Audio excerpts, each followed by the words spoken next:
Let's just do it, okay? This County 10 sports presentation of Lander Tigers football is brought to you in part by Fremont Chevy Buick GMC, Bailey Tire Pros, Porter's Mountain View Supply, Gamble's in Lander, the Wyoming Department of Transportation, and Wyoming Catholic College. Lander Tiger football is on the air. 1, 2, 3. To bring you the action, let's head to the stadium. Here is Scott Fuller. And a very good Friday evening, everyone. Welcome to Buffalo, Wyoming, and Mike Moon Field for the final regular season game of the Lander Tigers 2025 season. Scott Fuller to bring you the action. This is the Porter's Tailgate Show, brought to you by Porter's Mountain View Supply, your one-stop shop for grills, spas, stoves, pellets, and more in Riverton and Casper, if that's more convenient for you. Porter's, proud to support Fremont County athletes. Mick Pryor joins us for the final regular season game of the season from Buffalo. Mick, good evening, and we have lucked out weather-wise here in Buffalo. Hiya, Scott. Yeah, boy, we have. You know, with the bighorns to our back, not a breath of wind anywhere to be seen, and my, oh my, 61 degrees. You can't beat this for last game of the season. We might dip below 50 by the end of this game, but we're not expecting any change in the forecast in terms of precip. Certainly, we're not expecting much wind, if any. It is a perfect, this is a perfect football day. And usually when you get to this last game of the season, make you start to worry about a little bit of a chill factor, and obviously Scott, here in Wyoming, some wind. You start questioning your life choices on how did I end up following this football team.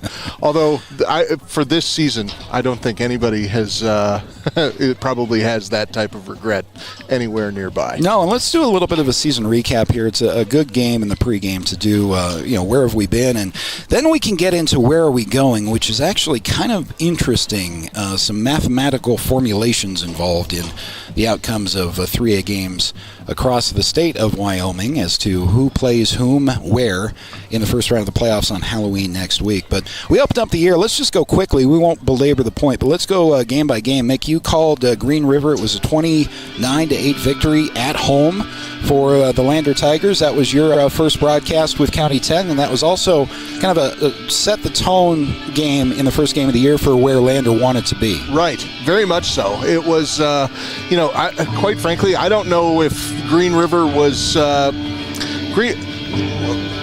just looking at where Green River sits at this point in the entirety of the standings, yeah. I think is reflective of how that game kind of went down. So, we'll see how that goes, Scott. I apologize. I'm right under the speaker, so yeah. I might have to reconsider my seating choice at this point, but we'll see. Oh, maybe there we go. It down for us. Okay. We appreciate that. We are, just for the listeners and viewers, we are, by choice here this evening, outside. We're in the top row of the home side of the bleachers for the camera angle purposes, for camera clarity purposes, so we're not shooting through a window tonight. And we got outside that stuffy press box, which is home to no less than 5,000 flies that are flying around in there. So yeah. we have a perfect weather night to do old school high school football coverage for you, literally from the bleachers tonight.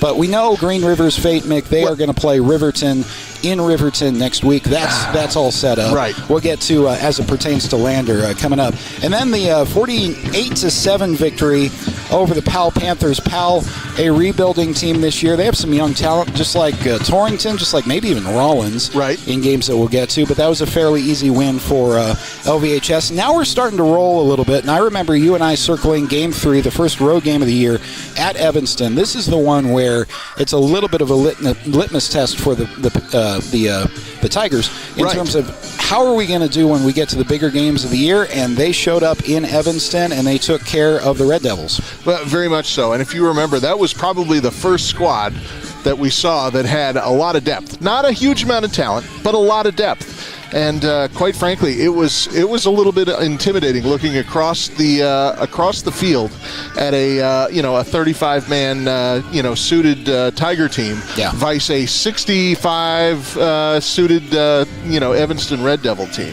And half of them were like sophomores. So again, watch out for Evanston in the years to come. I think that's and if you want to lay on some long parlay bets, that's probably a good place to be. They are among another team that was also young that Lander took care of also on the road the following week, was a 42-16 victory at Torrington. Between Evanston and Torrington, the longest road trips that you're going to have during the regular season. Lander not skipping a beat, though, and this is about the time I think the state started to notice. Lander was on the upswing at the end of last season. They're no longer a surprise to everybody. Wasn't it after Evanston, Scott, that we broke into the top 5 as far as rankings? Yeah, I believe that's so. when the coaches and sportscasters started casting votes that direction. I think you're right. I think that's when they cracked the top 5. They returned home for a Douglas game. I missed that one due to illness, unfortunately. 35-14. But Mick carried that game. That was interesting. We learned from the Hall of Fame now broadcaster who does the Douglas games right before the game that Douglas was going to be without their quarterback. And as soon as we heard that news before that game, it's like, all right, well, this levels the playing field and then some. And I did not witness that game, but what were your impressions of that? I would tell you, size-wise, comparable to the Tigers.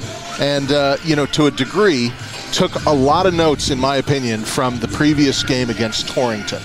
And so, Douglas came to play, but, realistically, Lander, very true to form, got out in front, dominated, and never looked back. And that was, great effort on these kids' part to just dominate the game right off the get-go. I had some key plays that just put them in great stead for just kind of allowing a slow burn on Douglas. That was also homecoming for the Lander Tigers, and I think the atmosphere, as I was unfortunately crawling out of that stadium with illness, but I was like, man, I wish I could stick around, because it was the first Lander home game in a long time that felt like a Friday Night Lights game once you got actually outside the press box, and a bunch of the community was there. Certainly wasn't just parents and those who knew the team.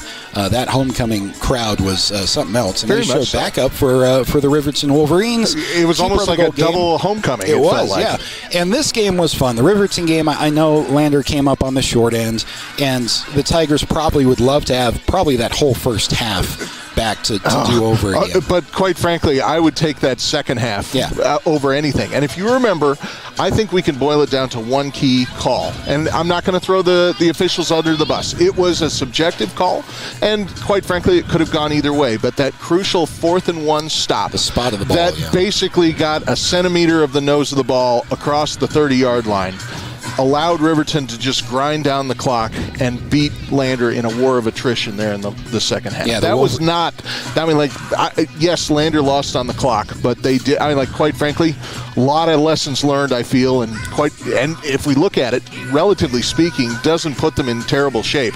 For postseason play. You want to win that game, obviously, but I wonder if you're going to pick a game on the schedule to lose, and lose in the way that they did. Right. Not only the matchup and kind of the competitive nature, you could tell there was mutual respect for both teams for, frankly, the first time in many years. It's been Riverton kind of looking down on Lander, and the coaching staff and the players after the game who we spoke to all said the same thing, man, that Lander team is good. Yeah, as good as we've played. So if you're going to pick a game to lose by 17-13 at that time of the season with still the home stretch and going into the playoffs, you don't want to lose, but that might have been the one. Well, quite frankly, Scott, that was, in my opinion, one of the other things that we saw in that first half was a lot of options that we it wasn't that we hadn't seen them before, but there were some nuances to the plays that I think we were just, remember, Jim Burton has told us that, he will throw things on the field in anticipation of a team in the future looking for it. So I don't know if that was a feint to Star Valley and Cody or what, but,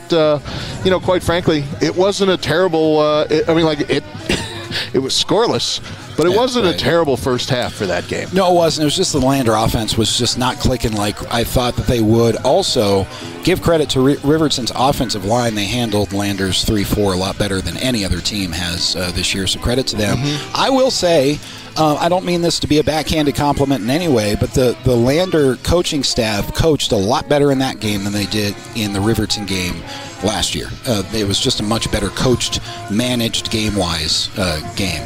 So in all aspects, Lander enters the final week of the season on an upswing, but not before they beat the Rollins Outlaws 49-0. That was a weird Thursday night game in Rollins last week. Weather was definitely a factor. There was a sustained injury timeout 2 or 3 plays into the game with Taj Prime leaving the field. And the weather just didn't let up until about halftime. Lander led 14-0 at half and scored 4 touchdowns in the third quarter to finally pull away from Rollins and took care of the Outlaws. Well, and let me ask you, Scott, because in those types of games you learn a lot more about yourself than you do necessarily about the other team. And, thinking about what happened there, and what did you see as far as things that Lander was trying as the game progressed on that you hadn't seen previous? I think the weather. I think it was good for the Tigers to experience a half of really bad weather because it affected them, and I think that was probably the message at halftime. Like, guys, this is football. If we're going to win in the playoffs, you are going to encounter snow. You're going to encounter rain and winds, and the weather let up a little bit, and they were right back on it right out of half. They had an interception. Parker Burton had the pick. He then had a touchdown. That got the ball rolling. So the Tigers, I think, have seen great competition in a game that they lost in Riverton. They saw a really tough weather game on that Thursday night last week in Rollins. And all that just builds team experience as you go into the playoffs. I think collectively these guys are I'm not going to call them battle-hardened because I don't think we're quite there yet. But I think after today, going into postseason, about ready. I think we're as mentally prepared as we can be. Barring obviously whatever coaching adjustments that are made across this next week. So thinking about that, is this now a good time to start talking about playoff situations and scenarios, or what do you think? We're going to do that. Let's take one break as they're getting their senior night announcements out of the way. There are quite a few seniors in volleyball, cheerleading, and football that are being announced here in Buffalo. I do like they're getting this out of the way before the game, getting the parents and the student athletes their much-deserved recognition. So we're going to step aside while they do that, and we're going to come back with playoff implications and count you down to kickoff here from Buffalo. The Lander Tigers on the road one more time for the regular season here against the Buffalo Bison, coming up next on 1330 KOVE and County10.com. Construction is a local contractor dedicated to our community. We're proud to support our student athletes in every sport on and off the field. We believe in hard work, crafting excellence, and building legacies one project at a time. We bring your vision to life. Visit GoddardConstruction.com to see what we can create for you. Goddard Construction, building Fremont County one project at a time. Discover personalized banking at Central Bank & Trust. We offer personal and business banking tailored to your needs. Enjoy the convenience of our online banking platform, whether managing accounts, applying for mortgages, or going paperless. With branches across Fremont County, we provide drive-through and lobby services. Experience simpler applications for mortgages and loans, all from your computer or mobile device. Connect with us at centralbanktrust.com. Fremont Motor Companies, Wyoming isn't just where we operate, it's where we belong. For over 85 years, we've stood alongside our community through life's big moments, from turning the key to turning the page in every journey that follows. Here, customers become neighbors, and neighbors become family. Visit us today at Fremont Chevrolet GMC Riverton or online at FremontChevyGMCRiverton.com. We are Wyoming. Together, let's drive. We are Maven. We focus on the fundamentals, clean, simple designs with the very best modern materials and technologies. We refuse to compromise our mountain town roots to follow the well-worn path to $1. We choose instead to make game-changing gear and use it in the places and pursuits that inspire us every day. We are Maven, a company focused on the design and creation of innovative products for and by the modern outdoors. Welcome to Bailey Tire Pros, your local tire and auto repair specialists in Riverton and Lander. Say no to endless online tire listings and experience the convenience of local service. With unbeatable prices and top quality tires, we're here to change the game. Quality service and expert staff ensure you always get the right fit for your car. Choose local. Choose Bailey Tire Pros. where your satisfaction hits the road. Welcome to Haskell Furniture and Flooring in Riverton. Discover a huge variety of top brands like Ashley, Tempur-Pedic, Serta, Lazy Boy, and more. Our showroom is filled with stylish and comfortable furniture for every room. Come visit us at 2210 North Federal and transform your home today. Explore the exceptional quality and unbeatable prices we offer. Visit HaskellFurnitureandFlooring.com to learn more. Haskell Furniture and Flooring. Best prices, better service. Baldwin Creek Rental Service in Lander is a proud supporter of sports and athletics here in Fremont County. Baldwin Creek Rental Center understands how expensive specific equipment can be, especially if it's for a one-time use or event. That's why they offer tools and equipment rentals. For many years, Baldwin Creek has provided services to clients in Lander and the surrounding areas. From lawn and garden projects to graduation parties, they have the right equipment for you. Baldwin Creek Rental Center, located at 675 Baldwin Creek Road in Lander. Hey, Fremont County, listen up! This is your game changer, Health Source of Riverton with Dr. Jonathan Fabian, the only certified chiropractic sports physician in the area. For a limited time, student athletes get a $10 new patient special. That includes a full initial evaluation, needed x-rays, and a doctor-prescribed pain relief session. Just mention this ad when you call. Stay in the game with expert care from Health Source of Riverton. Call 463-2770 and tell them you heard about the $10 student athlete special.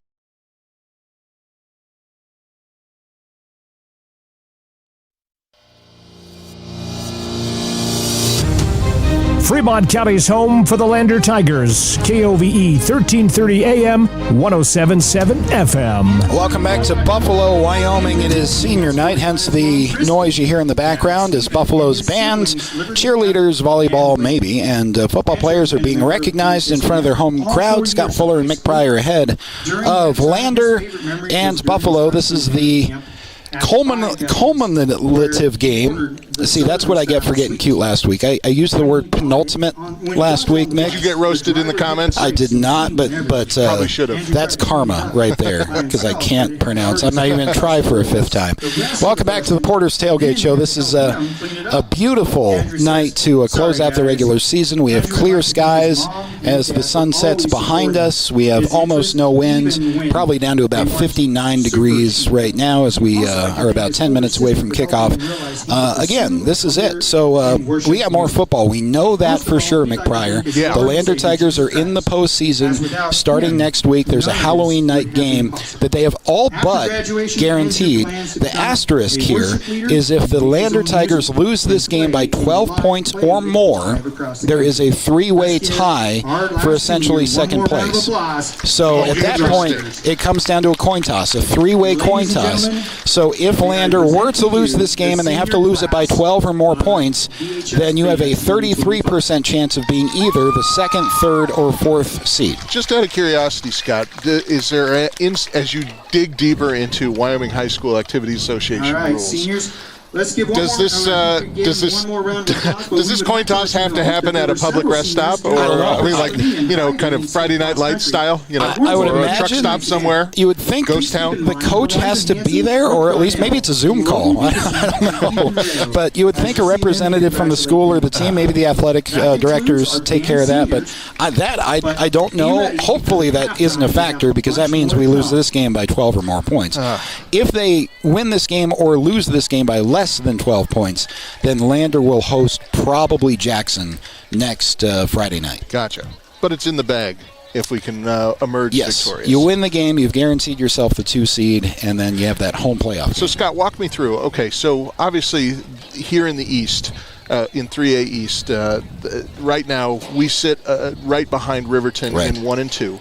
Over on the West, Star Valley sits atop Cody. And Cody, yep. So who's right behind Cody at this point? Is it Jackson or is it Green River? I think it's Jackson and then Green River, because Riverton is assured the top seed. Okay. So they will play the 4 on the other side, which would be Green River. Now, what poor sucker has to go play Star Valley in Star Valley from the East? Well, before you say that might be us in a couple of weeks. Oh, but, God, well, yeah. There is a chance that we still have to do that next Friday night. But, let's see, who is 4? That would be that be Rollins at the bottom? Must be. Well, Evanston, right? Would Evanston or Powell? So it'd be Powell at 3 right now, I think, and then Evanston at 4. And then the winner of the first round game, you obviously play the highest remaining seed on the other side, which presumably is going to be Star Valley or Cody, depending on where we sit. But assuming we're number 2, for us to have 2 home playoff games would take the defeat of probably Cody in that first round. Never say never. Never Scott. say never. You never know. And Riverton's kind of eyeing that Cody team as well because it's maybe a more likely matchup for them.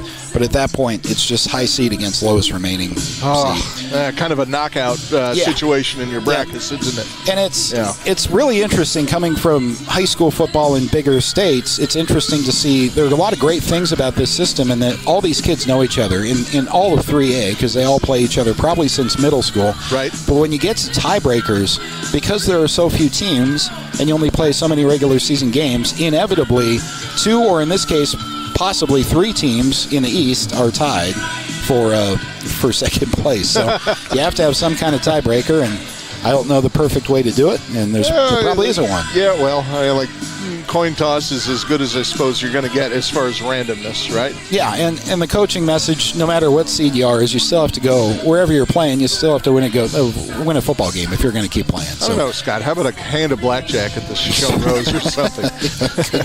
That's an idea to bring up at the next activities board meeting. I'm sure it's probably at the bottom of the list. But. So we're about 7 minutes away from kickoff. The Lander Tigers are in a quarter of the end zone, lacking locker room facilities close to the field here.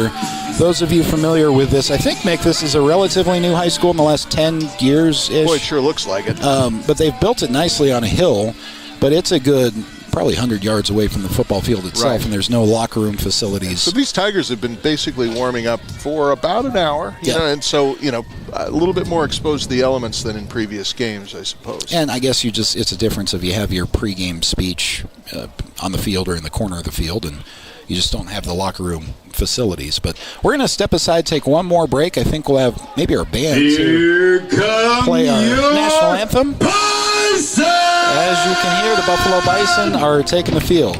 So we'll step aside and we'll get you kicked off with Lander and Buffalo coming up next here on 1330 KOVE and County10.com. Choice is yours. Sutherland's Friends of the Family Plus Consumer Credit Card lets you choose from 5% off instantly at the register or special financing on qualifying purchases. That means no forms, no waiting, no rebates. You can choose 5% off instantly with your Sutherland's credit card. Got a big project? Choose special financing. The choice is yours with Sutherland's Friends of the Family Plus Consumer Credit Card. Subject to credit approval. Minimum monthly payment required. See store for details. Only at Sutherland's. Who is RE/MAX All-Star Realtors? We're a professional real estate agency where your success is our priority. Whether you're looking to buy, sell, or invest, we're here to guide you every step of the way. With unmatched professionalism and a track record of delivering results, we're your trusted partners in real estate. Your success is our top priority. Find your perfect property with RE/MAX All-Star Realtors. Contact us at 307-856-7827 or visit remaxriverton.com.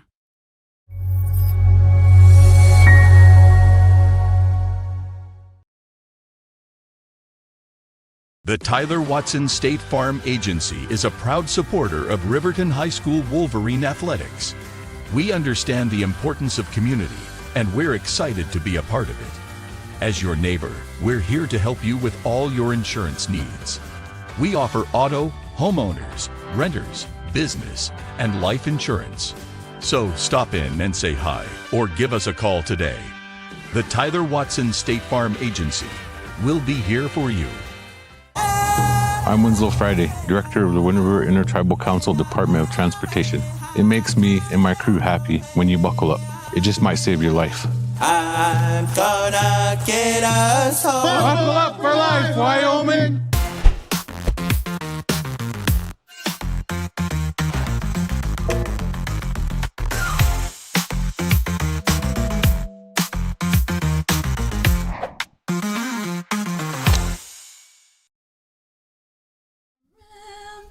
We watch words so gallantly streaming, and the rocket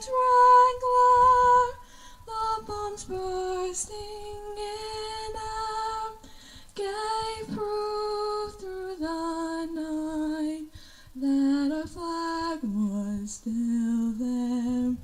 Oh, say does that star-spangled banner yet wave o'er the land of the free and the home of the brave.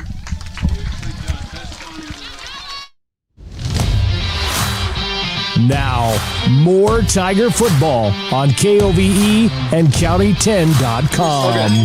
Welcome back to Buffalo. Beautiful rendition of the national anthem performed by a Buffalo high school students, and we are just about ready to get kicked off. Still 3 minutes to go on the clock, and I haven't seen a coin toss yet. No, there hasn't been one yet, Scott. So starting lineups are being introduced as best as we can. We'll introduce Lander starters as well. Starting with our offensive line from left to right, Hayden St. Clair expected to fill in for Taj Prine, we believe, due to injury at left tackle. Left guard is Gus Childers. Corbin Fiddler at center. Caleb Hamilton playing right guard. Gavin Romer at right tackle. Paxton Hollingshead, number 7 at quarterback. Behind him, Cody West, Cole Espinosa. Receivers are Caleb Andrews, Finn McFadden, Parker Burton, and your tight end, Sawyer Nakazel. Good luck to both. Starting 3-4 defense for head coach Jim Burton and his, again, 3-4. Probably see more of Sawyer Nakazel up front, again, as a result to an injury, we think, to Taj Prine. Saw him go down in the Rollins game last Thursday. I've not heard prognosis on that, but he left via cart early in the first quarter last Thursday night. Cody West, nose tackle, Caleb Hamilton up front as well, helping out at linebacker, Gavin Romer. Occasionally, you'll see Cole Espinosa, Gus Childers as the Will and Mike linebackers. Corners, Finn McFadden, Paxton Hollingshead, Caleb Andrews, Oliver Frank we saw a little bit more of last week, especially later in the game. Parker Burton, Darian Herford will mix in there as well, and free safety is typically number 7, Paxton Hollingshead. And I did not see a coin toss yet. I must have missed one. Did they stealthily do a coin toss while we were while we were yapping away? Very well, discussing coin tosses and various other random ways to assign seating. That would be ironic. But it does look like the Lander Tigers will receive the opening kickoff as Buffalo's kicker, who is typically Jace Foss, has that teed up at the 40-yard line. Absolutely perfect night, straight out of a postcard here from Buffalo, especially for late season, regular season football. Just under 60 degrees at kickoff. There's almost no wind. As you can see, for those of you watching on the YouTube stream, barely a wisp of a cloud in the sky. It's absolutely perfect conditions. Will not be a repeat of the Rollins Outlaws game last Thursday. Back deep to receive for the Lander Tigers, as usual, Finn McFadden. Finn will, look at that, go over his head into the end zone, and the Tigers start their first drive from the 20-yard line after the touchback. Lander Tigers again led onto the field by quarterback Paxton Hollingshead. Pax, a great year, very efficient to start the season, among the most efficient passers in 3A. Struggled up relatively a little bit since then, but he's had better opponents to face as well. But Pax, the heart and soul of the Lander Tiger offense, in addition to number 30, Cody West, who has done yeoman's work carrying most of the run load since the injury to Braden Baker in the Torrington game. First play of the game for the Lander Tigers. It is Paxton Hollingshead under center again from his 20-yard line following the touchback.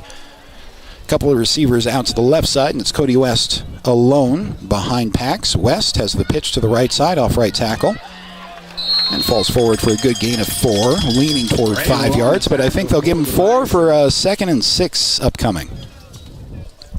Solid run, solid shovel pass out to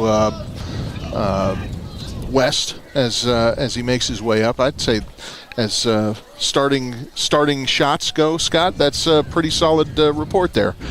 Buffalo is setting up almost like they're really expecting some decent passing.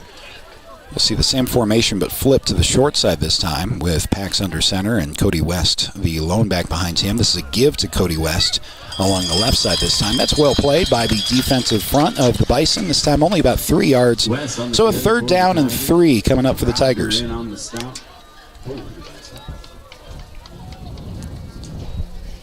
Buffalo very much playing, I wouldn't call it a prevent, but Buffalo is really spreading themselves out at this point, Scott, trying to, I guess, in the opening drive, feel Outlander, make sure that we're not trying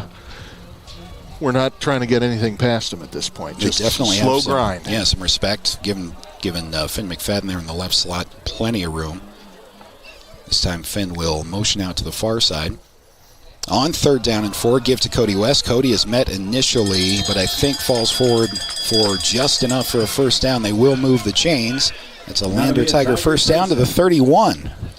Solid running there by Cody West. Got hit a little bit in the backfield, managed to get a good stride out of it, pull forward, and then ultimately drive an extra 3, well, after that hit, probably technically a 4-yard run after a contact, but he drives the ball forward 3 yards for the Tigers. Yeah, exactly, Mick. That was almost all after contact, and the Tigers had to have it to avoid a pesky 4th down decision, but Lander enough for the 1st down with 3, and now 4. Cody West runs. The ball is on the turf, problems on the mesh, and this is what the Lander Tigers don't need in this game in particular. Fumble is recovered by the Buffalo Bison. They're going to have great field position at the Lander 36-yard line.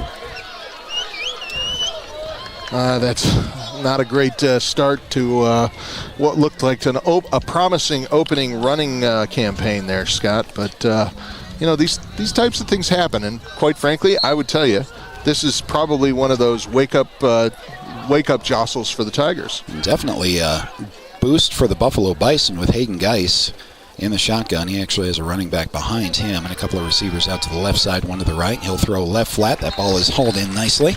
Good throw and a nice catch by Cooper Jones.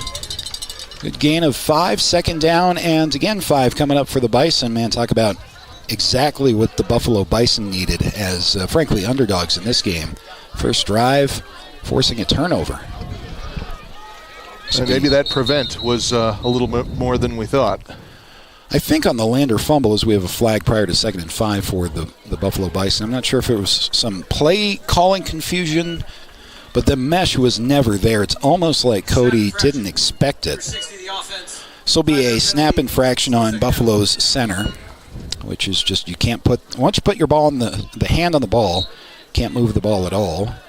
So it's basically a false start against Buffalo. Brings up 2nd and 10 now. Same formation, though, with Geis from the shotgun. Running back behind him and 3 out to the right side. This will be a nice play fake, and Geis keeps it himself across the 25-yard line. Should be enough for a Buffalo Bison 1st down. I'll tell you, Scott. First down! Thinking about how that fumble transpired, Scott, it looked to me like it was probably a strip as opposed to a Cody West misstep on that thing. So let's give Buffalo a little bit more credit on the defensive stop. Yeah, their defensive line was right there in the backfield. Guys from the shotgun following the 1st down run. See if they play off of that and throw a little wide receiver screen here. That's exactly what they do into the right flat. That is pulled in by Cooper Jones. Jones on his 2nd catch of the night will get about 10 or 11, maybe even 12 on that. And that's consecutive 1st downs for the Buffalo Bison following the turnover. Bison are marching. First down! Brings the ball down to the 14-yard line. 9:09 on the play clock. From the right hash, Geis directing traffic. He again has a single back behind him. Trips wide out to the left side and a single to the short. This will be a dive right up the middle. That's Cruz Morales, who is brought down nicely by the Lander front 3 for a gain of maybe 1. Well, optimistically, Scott, boy, they hit him in the backfield. Quite frankly, I think that kid was lucky to get that forward progress. You know, he had some really good blocking up front, but boy, that's some great penetration from that Lander line. No, you're right, Mick. That was actually no gain. 2nd down and 10 with Geis, exact same formation from that far hash mark. Trips left, 1 to the right. Geis back to pass. Now keeps it. Geis running up the middle. Linebacker level of the Lander Tigers. It's a good scramble from Buffalo's quarterback for a gain of at least 8. He's going to get close to the line to gain inside the 10. Actually, with that spot, it's going to be further away than I thought. It's 3rd down and 3 coming up. Great stop by Caleb Andrews on that play. Big play for the Tiger defense. Still very early in this game, under 8 minutes to go in the first quarter on the Fremont Chevy scoreboard. Buffalo Bison forcing a fumble and now driving inside the 10-yard line. On 3rd down and 3, Geis forced out of the pocket, still looking downfield. Now a couple of Tigers give him problems in the right flat, and he'll throw it away at the goal line. That's a big play by the Lander front 3, forcing a 4th down. Boy, I'll tell you, Scott, nothing is more exciting if you're watching your defense than having your big man up front chasing down a quarterback. That was Caleb Hamilton and I want to say it was Sawyer Nakazel on the pressure there. I think you're right. Sawyer filling in for Taj Prine, we believe, as a result of the injury. So we have a field goal on 4th down. This will be a 24-yard attempt, and this will be Jace Foss who gets it up and through. So following the fumble, Buffalo Bison on the board first. Buffalo 3, Lander Tigers 0. Back after this on 1330 KOVE and County10.com. Everyone has a ritual, that small thing to keep us focused. A habit we never skip, to clear our minds and elevate our performance. But what do you do to keep your head in the game? To drown out the self-doubt and support your mental health. Because being your best isn't just about taking care of your body. It's about taking care of your mental health. Discover the resources that you need to keep your mind focused and your mental health a priority. I'm Winslow Friday, Director of the Wind River Intertribal Council Department of Transportation. It makes me and my crew happy when you buckle up. It just might save your life. I'm gonna get us home. Buckle up for life, Wyoming.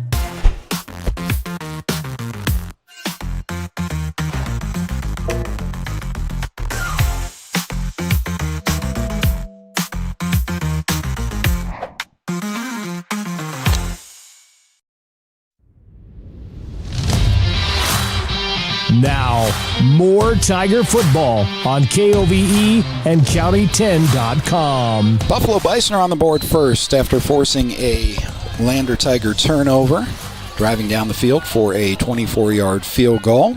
Ensuing kickoff is returnable by Finn McFadden. Takes it inside the 5. Finn looks for a seam up the middle. Nice return from Finn McFadden to the 35, spins to the 40. Finally brought down.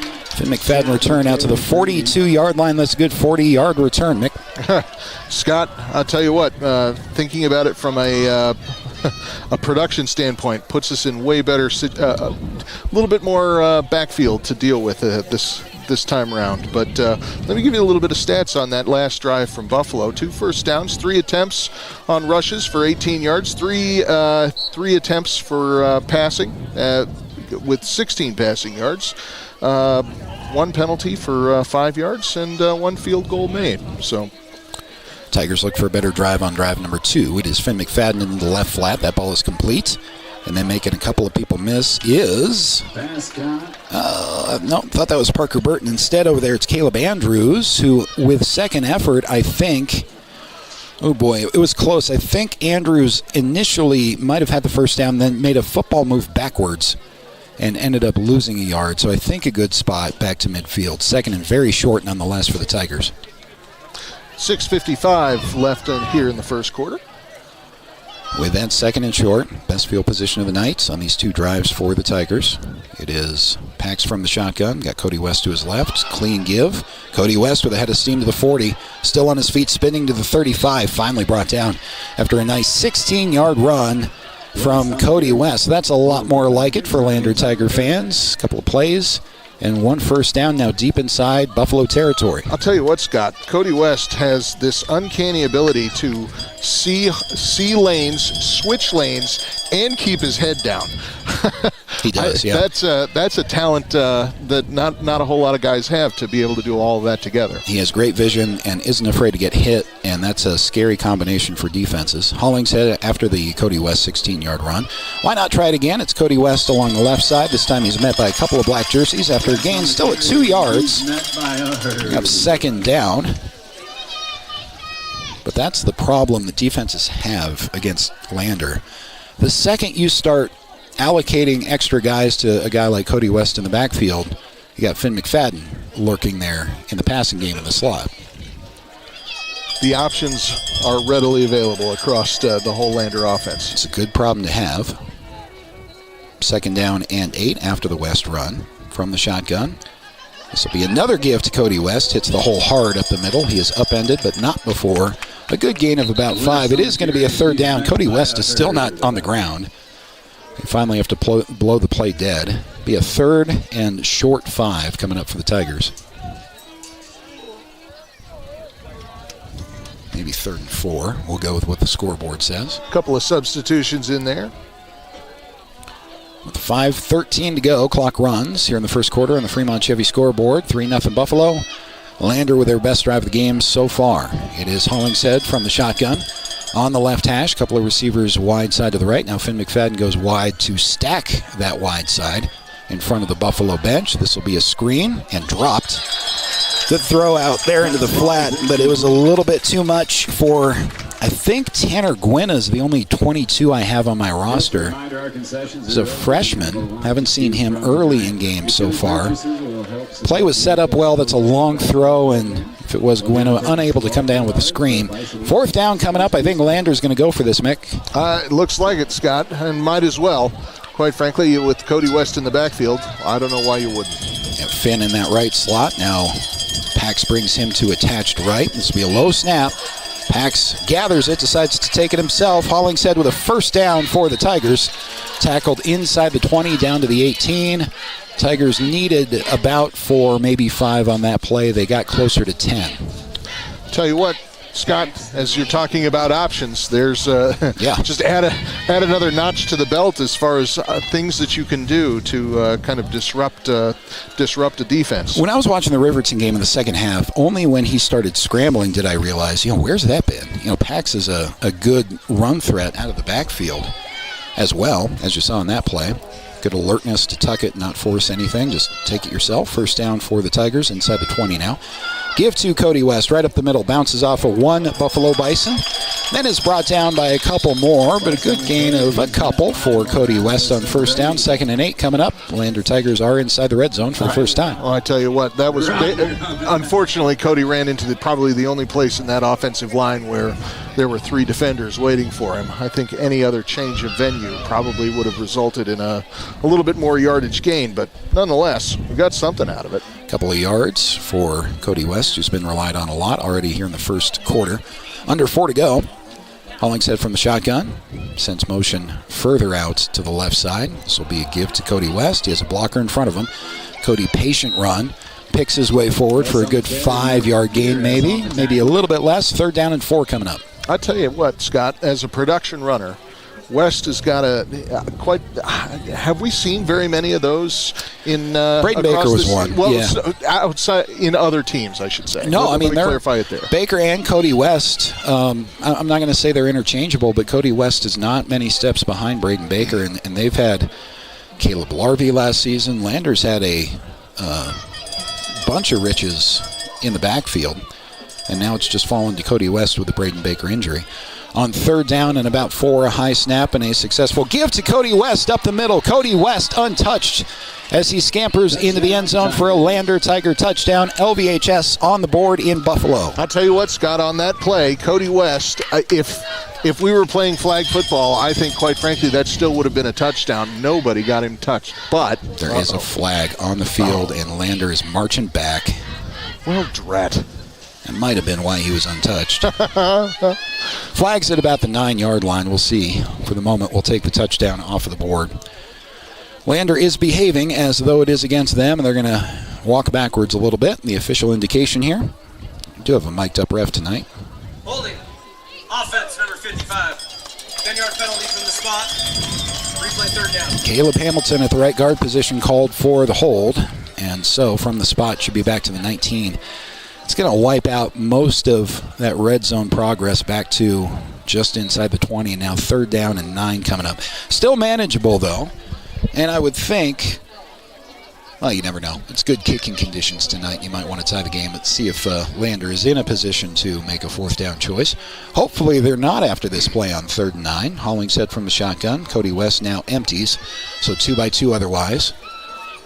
Hollingshead with a shotgun snap, clean pocket.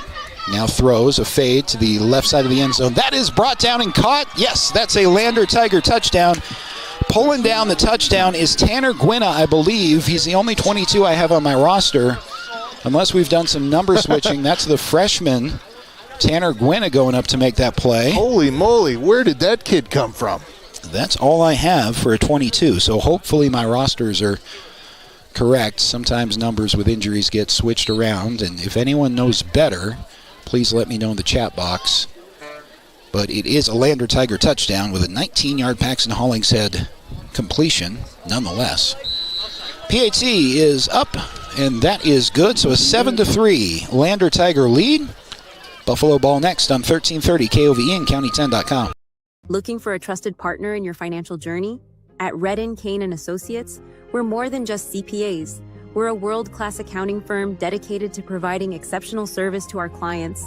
From tax management and accounting to estate planning and retirement strategies, our experts provide personalized solutions that help you thrive. Our lasting relationships are based on trust and open communication. Let's make your goals become reality. Take the first step towards financial confidence. Visit rivertoncpa.com. Porter's Mountain View Supply, your local experts in fire and water. We got everything you need for new installs to accessories, and don't forget our great selection of stoves, grills, and spas. We've been serving Wyoming for over 40 years, so you know you can trust us for quality products and expert service. Visit portersmbs.com or stop by our Riverton or Casper locations today. Porter's Mountain View Supply, located on 750 East Sunset Drive in Riverton.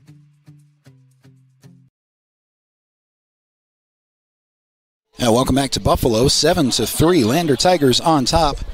Say thank you to John in the chat box, as well as Josie, among others. It's Darian Herford wearing number 22 on my depth and latest rosters, which are about 2 or 3 weeks old. He was wearing number 11, so apologies, and we've made that correction. So it's a 19-yard touchdown pass from Paxton Hollingshead, Darian Herford, putting the Lander Tigers on top.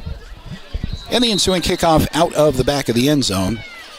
That's by far, Mick, on offense, certainly the most we've seen from Darian Herford. He had a couple of plays on that drive, including, obviously, the 19-yard touchdown catch. Boy, Scott, as you look at what happened there, and like it was the Cody West show up until about the, the 25-yard line, and then a little bit of action from Paxton Hollingshead, and then, oh my word, we're using, quite frankly, we're using all utensils in the toolkit today, which you'll like to see.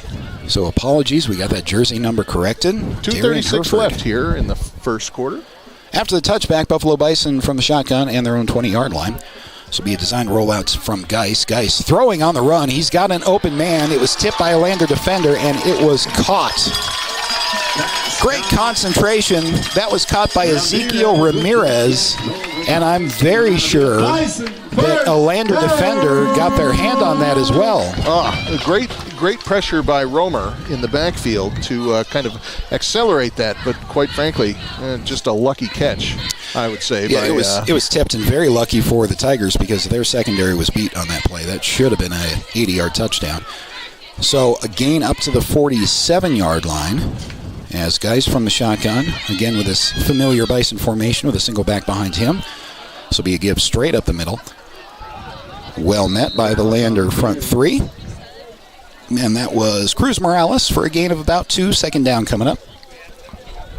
They will spot that ball at about the 47-yard line of Buffalo. So maybe about a yard gain there. Good call, Mick. So 2nd and 8 or 9. Depending on who you want to refer to, but Minute 38 to go in the first quarter on the Fremont Chevy scoreboard. I'll tell you, Scott, the Tiger defense was feinting blitz on that last play, and not too much reaction from Buffalo. Geis, same formation for the Bison. Shotgun, single back behind him, couple receivers either side. Geis back to pass. He's going to tuck it. He's going to break that first level, and Geis with a stiff arm crosses the 50 and gets out to the 46. Still shy of a Buffalo first down, so it is going to be a third down and, say, about 2 coming up for the Bison. Boy, I tell you what, Gavin Romer on that play had him by the jersey for a hot second, and then kudos to that kid for driving for following the play. I think he was in on. I'd give him partial credit for the tackle on that. Yeah, he hung up in that pocket as long as he could, and then he saw Romer coming and said, I got to go. Good scramble by Geis, who is now under center for the first time in the game on this 3rd and 2. Geis will give to one of the up men. That's a fullback, and this is a little bit of trouble for the Lander Tigers. That is Lane Rabel. First down and plenty more all the way down to the 29-yard line. Sneaky little play there, Mick. Yeah, Nick Hazel on the tackle there, but boy, he didn't get touched for about 5 yards there, Scott, after leaving the line of scrimmage. So they've been shotgun all game, and they bring everybody in tight. You'll notice if they do it again, this under center stance, they're not now, but Hayden Geis gets crouched below the center in his under center stance. I'm surprised the linebackers can see him at all when he does that. Geis, this time again from the shotgun. This time the Lander Tigers are up to the task. Hit in the backfield is Cruz Morales, and Morales will lose at least a yard. Great penetration. That was Lander secondary penetration on that tackle, Scott, into the backfield. So this will put him up to 2nd and 12 with the end of play here in the first quarter. After 1, Lander Tigers 7, Buffalo Bison 3. Buffalo with the ball to start quarter number 2 next on 1330 KOVE and County10.com. Life happens, and sometimes it leaves a dent. At Northside Body Shop in Lander, we meet by accident, but we fix your vehicle with purpose. From minor dings to major collision repair, our expert team gets you back on the road and brings your car back to its original beauty. Trust the specialists who treat every vehicle like a classic. Northside Body Shop. Come see us at 323 North 2nd Street in Lander. Welcome to Hampton Inn & Suites, your home away from home in Riverton. Enjoy top-notch amenities like our indoor pool, hot tub, and fitness center. Start your day with our complimentary breakfast. Stay connected with free Wi-Fi. Relax in one of our 89 beautifully furnished rooms. The Hampton Inn & Suites is proud to support the Riverton Athletics program and being a part of the Riverton High School Booster Club. We want to wish all student athletes the best this coming season and look forward to being a part of your success.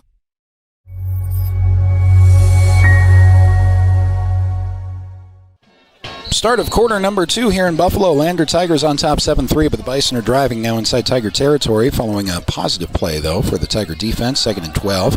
Geis will throw out into the right flat. That is taken in by Cooper Jones. Cooper with a couple of blockers in front of him, but well pursued by the Tiger defense for a gain of 7, brings up 3rd and 5. Solid out-of-the-gun play there, Scott, for the Bison. They had excellent blocking on that right-hand side. So, by the way, as we flip to the second quarter, Buffalo now, for those of you in Radio Land, moving from our left to our right towards their high school. So I guess, actually, if we're thinking about it, I'll let you go, Scott. As Geis from the shotgun trips wide side left, single back behind him. Geis throws to the tailback in the flat. That is incomplete and very well defended. Out there in the flat was, see who that was. That might have been either Hayden St. Clair or Fiddler. I couldn't see. And this puts them in the less than enviable situation of a 4th and 6, and it looks like we're lining up for a field goal. Gavin Romer, sorry about that. Gavin Romer on a nice defensive play. This is a long kick for Jace Foss. This will be a 46-yarder. No winds. It's got the distance. It is up, but it missed wide left. So the Tigers will have some good field position. We'll keep it right here to recap kind of the first quarter Mick Pryor, the Lander Tigers, off to a strong start at the end of the quarter. That turnover, though, the Buffalo Bison made some hay out of and got on the board first. Then we saw that Lander offense that we're used to seeing. Yeah, so let me give you a little bit of recap on that Lander drive. I'll include the little bit of momentum we had prior to that. But 4 first downs for the Tigers thus far. 9 rushes for 43 yards. 4 receptions for 31 yards for a total of 31 passing yards. 4 completions on 4 attempts for Hollingshead. So Very here efficient. we go. Following the missed field goal, Tigers with relatively good field position at their own 30. Hollingshead will be from the shotgun. Play action fake to Cody West. Packs with a designed rollout. Throws on the run. He's got a wide open Tiger receiver that is brought in. And down the sideline goes Barrett Moffitt. He's going to be marked out of bounds. And a flag is now flown just now, very much after the play. This will be good enough for a Tiger first down, but let's sort out the laundry. Yeah, that was there. The spot is at the Buffalo 47, but we'll see how this. Oh dear. Well, it looks like we're moving further back. It's an extremely late flag. It's got to be a personal foul of some kind. Oh, excuse me. It's a block in the back downfield, and they're going to get Romer. Half the distance of the goal. Dead ball foul. Unsportsmanlike conduct. 66. Oh, boy. Half the distance of the goal. Replay first down.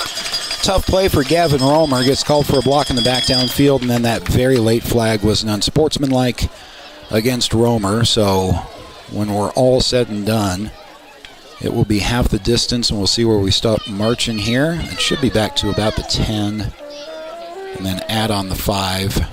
Yikes. We are all the way down to the, 3-yard line? Yeah, not much real estate between us and, let's call it the 4. Let's call it the 4. Got to inject a little bit of optimism in what's going on here.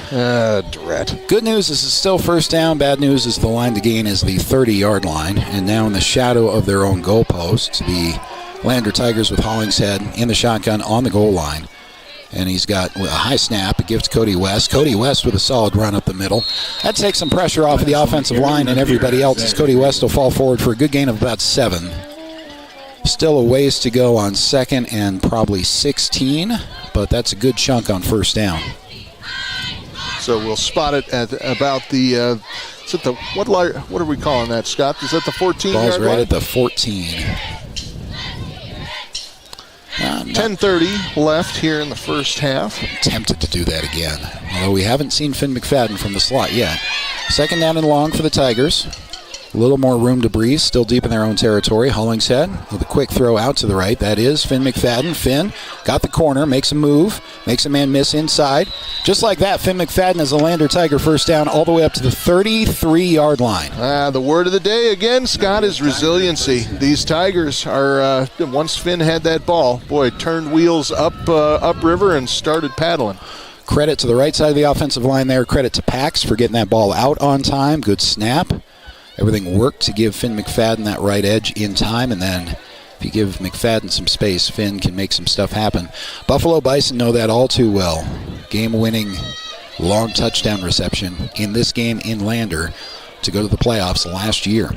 First down and 10 for the Lander Tigers. Whistles before the snap, and this will be some sort of procedure. What do you think? Yeah, you might have seen somebody on the line move.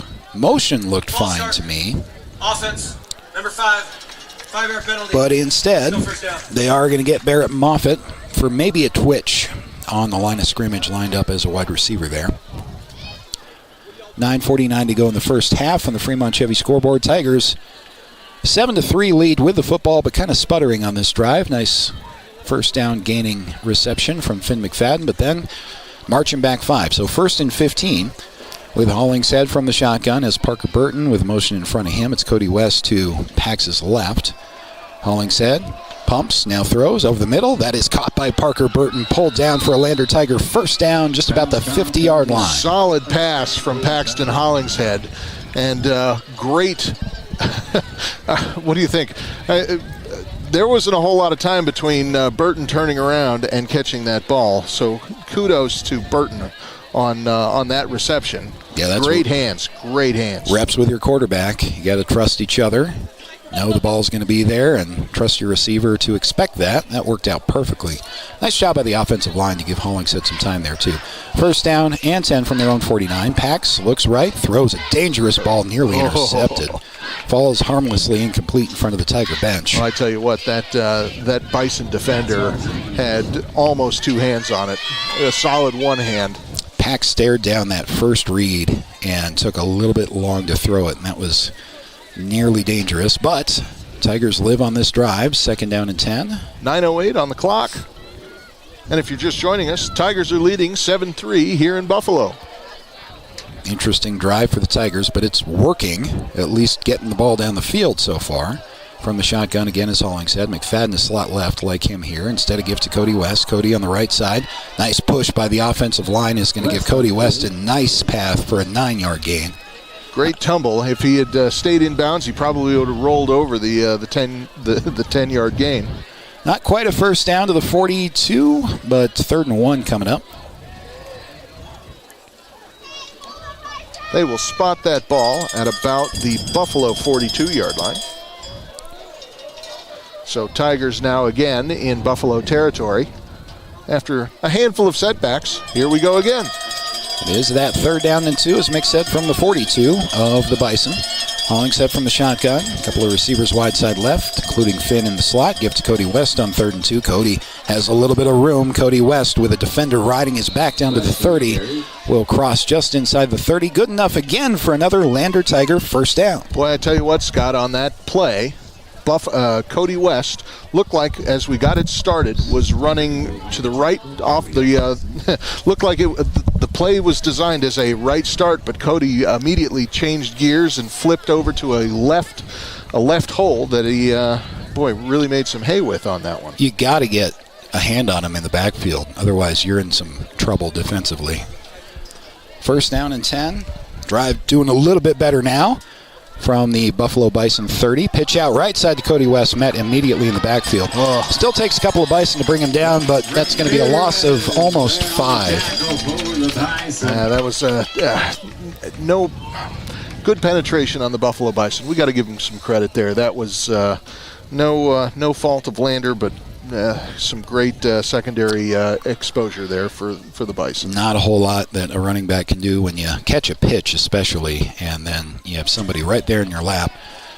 Still took a couple of Bison to bring Cody West down, but a good loss of nearly 5, so we'll say 2nd and 14. Hollingshead from the shotgun, sends motion in front of him, and Cody West is to Pax's left. They'll try that same pitch to the left side. This time Cody West with some room.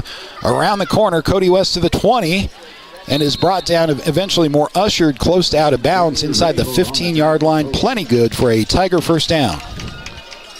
Solid adjustment by Coach Burton there. It looks like at this point Lander might be playing the man and taking more advantage of that weak left side corner relative to the more stout and determined defense we've seen on the right-hand side for the Tigers. Yeah, football doesn't have to be complicated. Like, let's try a pitch to the right, loss of 5. All right, let's do it to the left. And a gain of 16 and a first down. First down and 10 from inside the 15, right about the 14-yard line. Same formation for the Tigers. Give to Cody West, untouched, right up the middle to the 10, falling forward to the 7, maybe the 6. Close to a Tiger first down. It'll be 2nd down and about 3 coming up. They will spot that at the 6, Scott. So here we go. 1st and goal for the Tigers. In the last couple of games, it's been interesting to watch how Parker Burton gets involved in this situation after a long Cody West, all the way down the field. And nobody has their eye on number 10. Let's see where he is, if he's even in the game right now. No, it's a straight line wishbone behind Hollingshead. This will be a give right up the gut. Number 52 there, Scott. To Gus Childers, who typically plays center for the Tigers, and Gus Childers is into the end zone for a Lander Tiger touchdown. Well, I tell you what, hey, we've got some names we don't hear very often putting points on the board for the Tigers. Well, that was certainly unexpected. Certainly eligible, lined up in that wishbone, and didn't have to declare himself as such or anything like that. So just give it to the big offensive lineman for a 13-3 Lander Tiger lead, pending the PAT here, which is up from Caleb Andrews, and it's good. Make it 14-3 Tigers from Buffalo. Back after this on 1330 KOVE and County10.com. Overhead door, we're your total window and door store.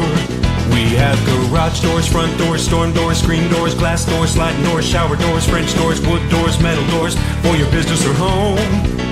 And the finest brands of windows and service you come to know. We have the right door for your loading dock. We sell the best hardware, handles, and locks. Overhead door, we're your total window and door store. Overhead door.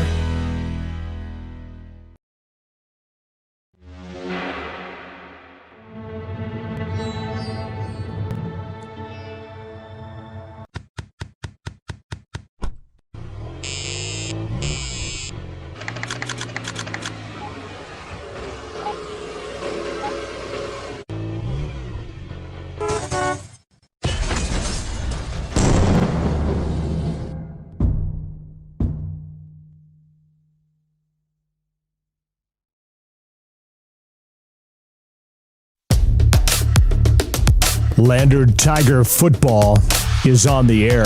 Here is Scott Fuller. Welcome back to Buffalo. It's fun to say Corbin Fiddler with a touchdown run for the Lander Tigers. Offensive lineman from the wishbone putting it in as the Tigers kick the ensuing kickoff out of the back of the end zone. Make it 14-3 here with 6:19 to go in the second. Domination, Scott. So as we look at stats for the Tigers thus far, 9 first downs, 16 rushes with 104 yards underneath them, 7 receptions for 71 yards. We're 3 for 5 on third down conversions and 1 for 1 on fourth down conversions at this point. But I'll tell you, the name of the game, penalties are killing us. We've got 3 penalties under our belts for 66 yards at this point. That is, way too many. Not so much the 3 penalties, but they've been biggies, obviously. 66 yards of penalties in a quarter and a half.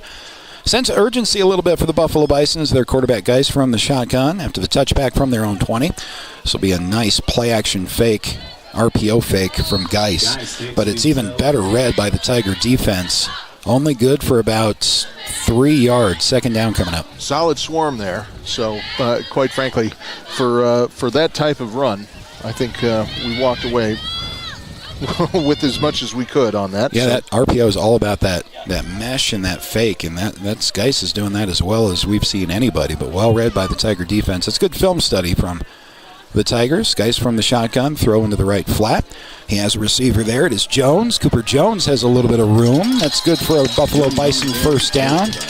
Gain of about 10. They'll move the sticks up to the 36-yard line.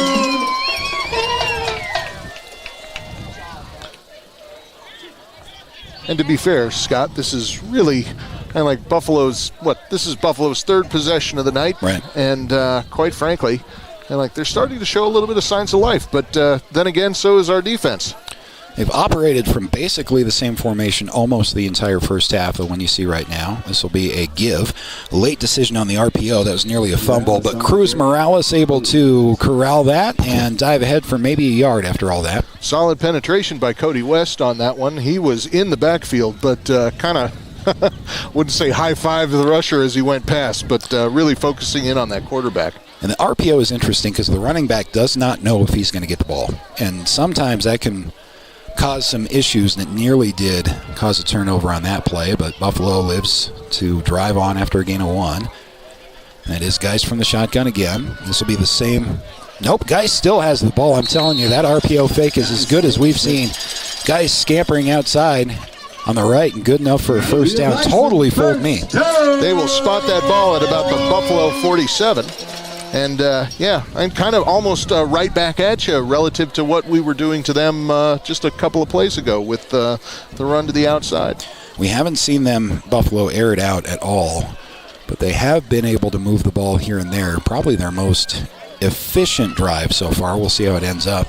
4:44 on the clock. Now the Tigers defense responds in the meantime. Geis with some confusion.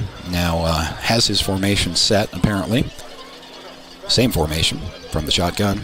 Trips wide side left, 1 short side right. Bad snap, but Geis corrals it. Geis now does throw it long, and he's got an open receiver on the left side, but late closing with good defense is Barrett Moffitt to break that one up.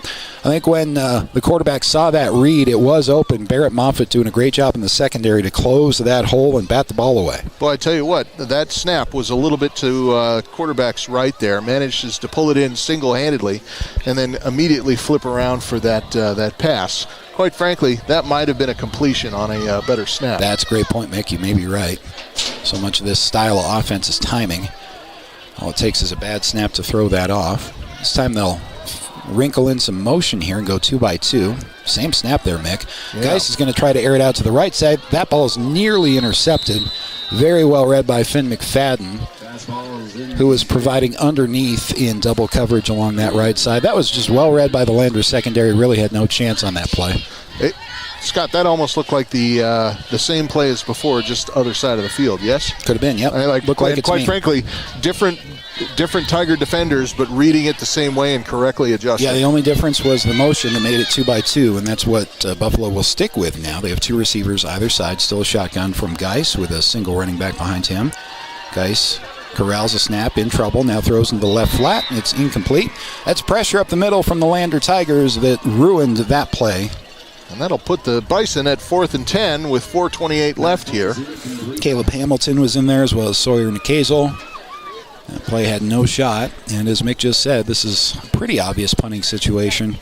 I don't think you're quite far enough down the field to want to risk it, even though you're down 11. Always keep an eye out for a fake here, though. Tigers have been known to do this. Don't put it past the Bison. Finn McFadden is standing back at his own 20-yard line to receive this punt. It is going to be kicked away by Smith. Smith gets a good boot away, and that's dropped. Finn McFadden fumbled the ball. Buffalo has it. Not sure if Finn McFadden knew exactly who or from which team were around him. Did not signal for a fair catch and was unable to correct his error once the traffic arrived. And so that's a Finn McFadden miscue and a big turnover for the Buffalo Bison. You can't let that happen. It ends up being, glass half full here, it ends up being as good as a 22-yard pass would have been. Not a fun way to have that happen on 4th down, but consider it one of those, if one of those big pass plays had hit for the Buffalo Bison, this is where they would be anyway.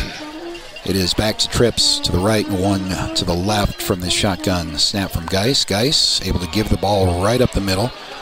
And some good penetration, but getting past the initial level is James Einett, I believe the senior, one of just a few seniors on this Buffalo Bison team for a good gain of about 8.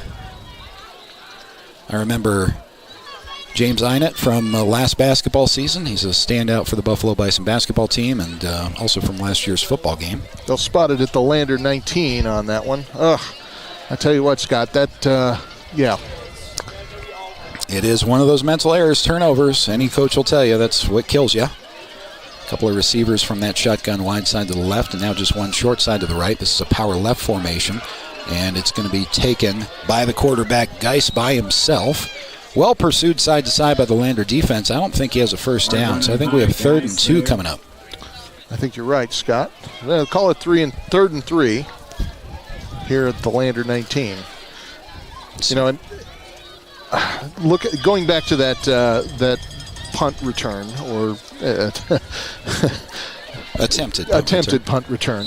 Quite frankly, you look at if we go back and look at tape, there were quite a few Bison defenders swarming the ball as well. So I will give McFadden a little bit of grace on that, but obviously you got to hang on to the ball.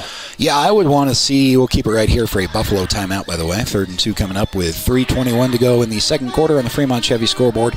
I would want to see the whole field film on that one because Finn McFadden's an experienced punt returner, and it's a tough job. So you kind of have to do two things at once. Obviously, you have to figure out where the ball is in relation to where you are. You then have to decide, is this a returnable kick or not? And then you have to have kind of kept an eye on the lanes in front of you and make sure all of your blockers are doing their assignments. And there comes a point when the ball's about halfway in the air that you can't keep an eye downfield anymore for risk of losing sight of the ball. So it's possible that another Tiger lost their assignment, and all of a sudden Finn McFadden has a real surprise in his lap when he didn't think there was going to be anybody around. It's tough enough to adjust to a single variable, but when you have to adjust to three, you're absolutely right. Which is not to say that's what happened. You'd have to look at the film again. It could have been just a mental error by Finn. And just dropping the ball, but he definitely had some traffic, and it should have been a fair catch no matter how it came about. After the Buffalo timeout, 3rd down and 2, you'll see Geis. Watch him, how low he gets under center here as he crouches down almost below the center to fake an option pitch. Now he does pitch the ball backwards. That's a live ball. They blew it dead, but that was a lateral. Are we going to count that as an incomplete pass on that one, Scott? The officials will say that's incomplete, yes. That's an incomplete pass, but I'm telling you, that was a lateral. That might have worked out for Buffalo, though, because they would have, nothing good was going to happen for the Bison after that. No. Were to fumble. 4th and 2, interesting decision for the Buffalo Bison coming up. It does appear that they're going to go for it. They have a strong kicker, but they are trailing by 11 late in the second quarter. Big play for the Lander Tiger defense. You'll see Geis under center again with that tighter formation. And now sends motion behind him. He has a deep back there too. This will be a play action. A flag is on the play as Geis rolls out and throws to the right side. That ball is nearly caught. Ball was thrown by the referee behind the play, which is almost always offensive holding. We'll see what the call is on 4th down. Illegal motion. Number 9 of the offense. Penalty is declined. First down, Lander. It's a late illegal motion flag, but obviously the Tigers will decline the penalty to force turnover on downs. Lander Tiger football at the 19-yard line. So Tigers defense, one way or the other, they bend, don't break, get the job done on 4th down with the help of a penalty. It was an incomplete pass anyway. And as it turns out, that Finn McFadden muff does not impact the Tigers directly right away. We just start at 3:10 as opposed to into the 4s. So let's get a nice long touchdown drive here to close out the first half. As Paxton Hollingshead from the shotgun will turn, thrown to the right flat, well covered but complete. As Darian Herford there for a gain of about 3. Nice concentration there from Herford to stop in the right place and catch the ball, knowing he had a guy right on his back. They'll spot it at the Buffalo 23. Pitch and catch keeps the clock going. 2:45 to go in the second quarter on the Fremont Chevy scoreboard. Tigers by 11 trying to add on, although they have a ways to go.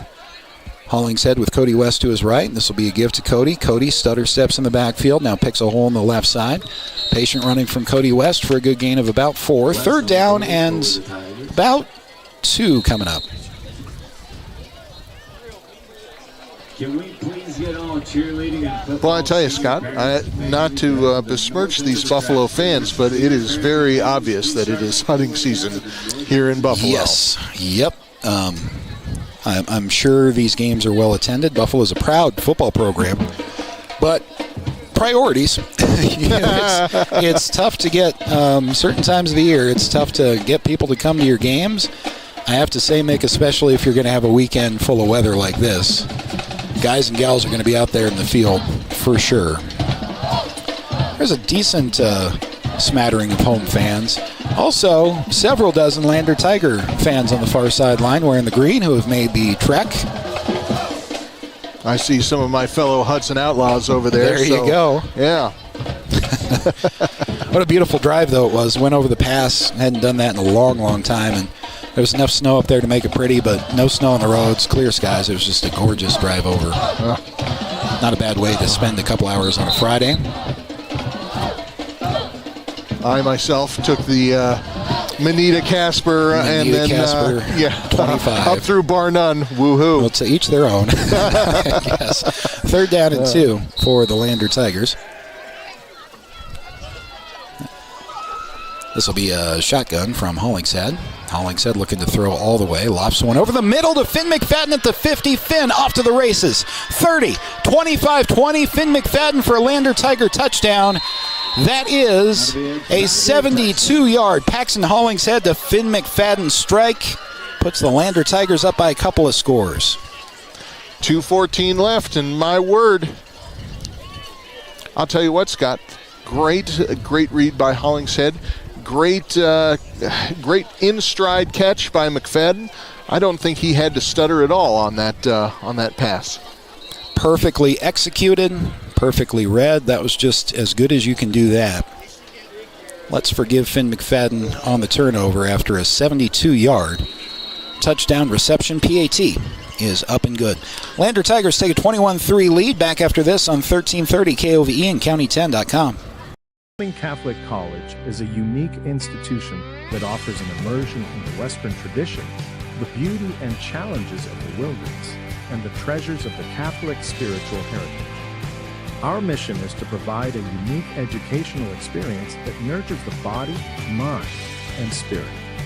We are proud of our alumni success stories and the learning opportunities we offer through our academic outreach program. Come and explore our campus in Lander, Wyoming. Men have a way of doing things. A man has his way of eating, of exercising, of keeping his hands warm, and of straightening up. So, when a man faces a serious life problem like divorce, depression, or suicidal thoughts, shouldn't a man have a way to deal with that too? Well, now he does. I'm Dr. Rich Mahogany. Visit me at mantherapy.org.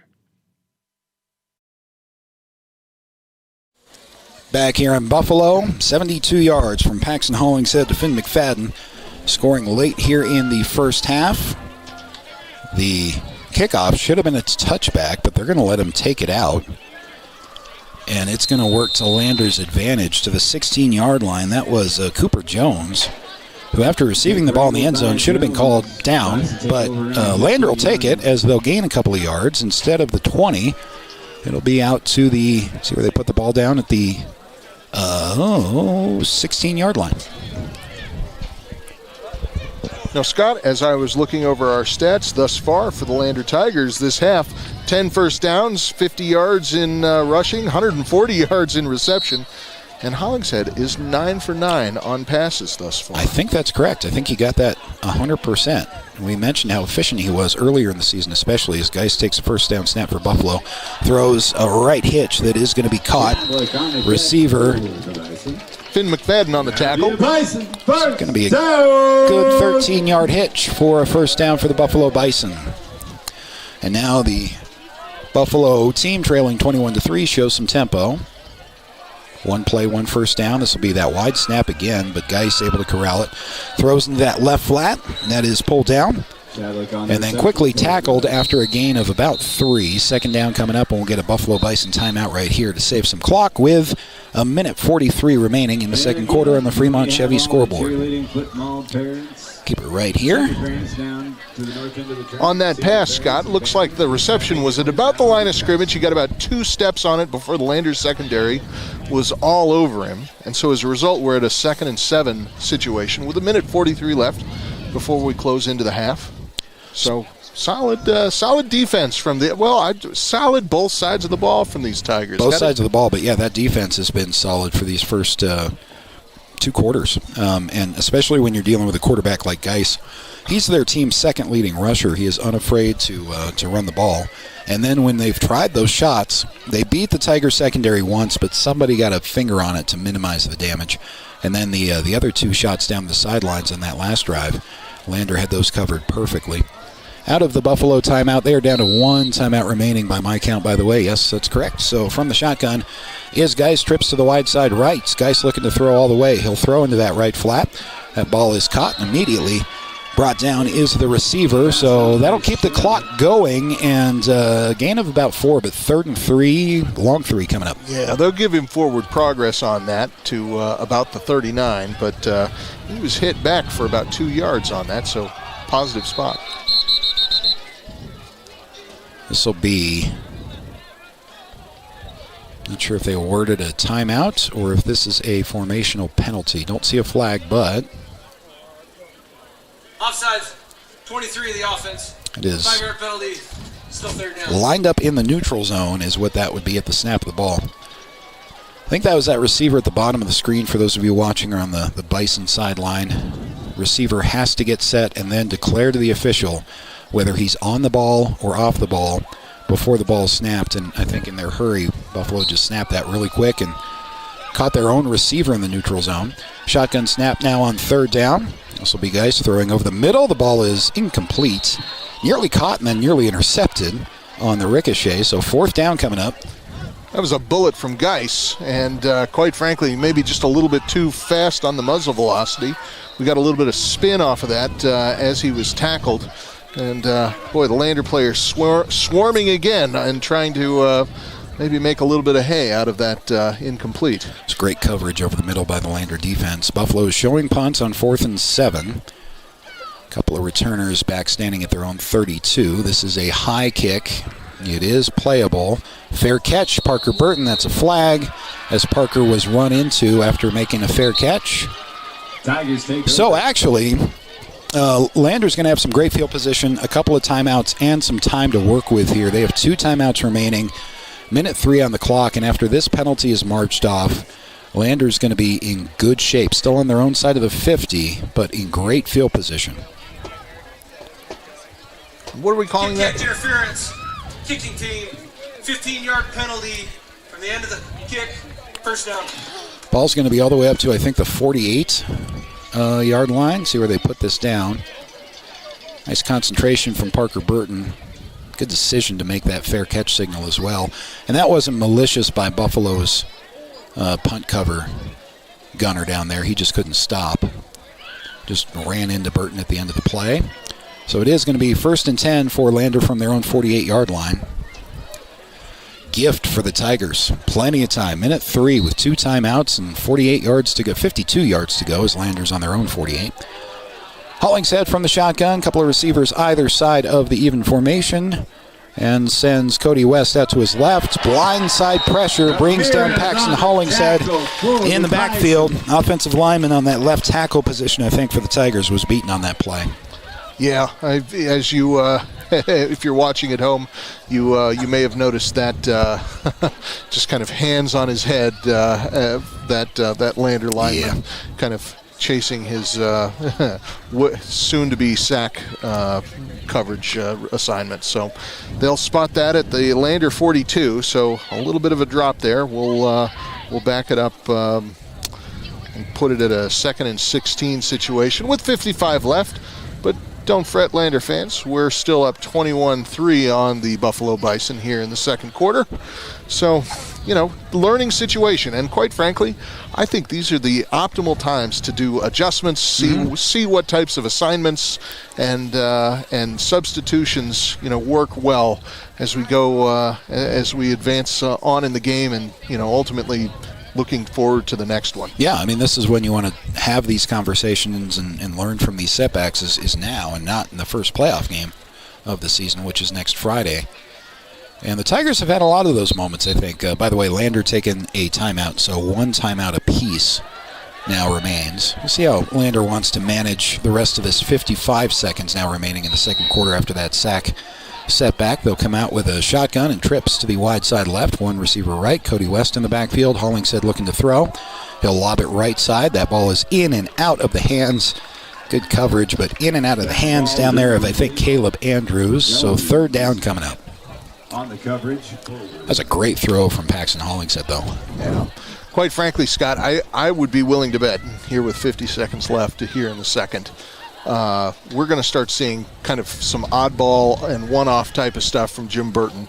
He's indicated to us before that he's more than happy to throw some odd stuff in there just to kind of confuse future offensive and defensive coordinators. So I'm willing to bet we're going to start to see some circus action here. Let's shortly. see what we got. We got a shotgun formation, 2 receivers either side. Paxton Hollingshead looking to throw all the way. Hollingshead pressured from his left, will be sacked.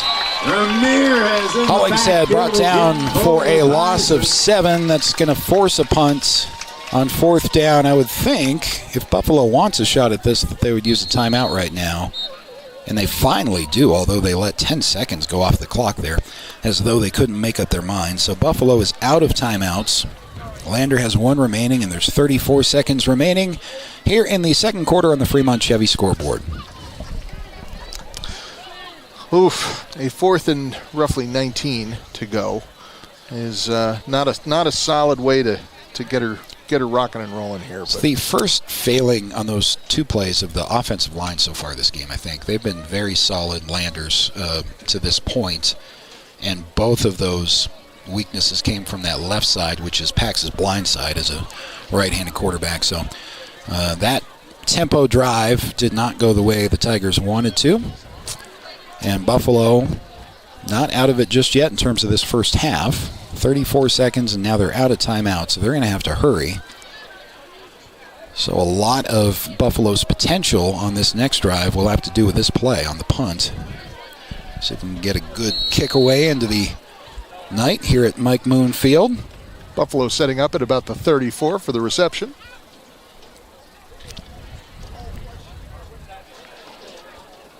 The long snap is good.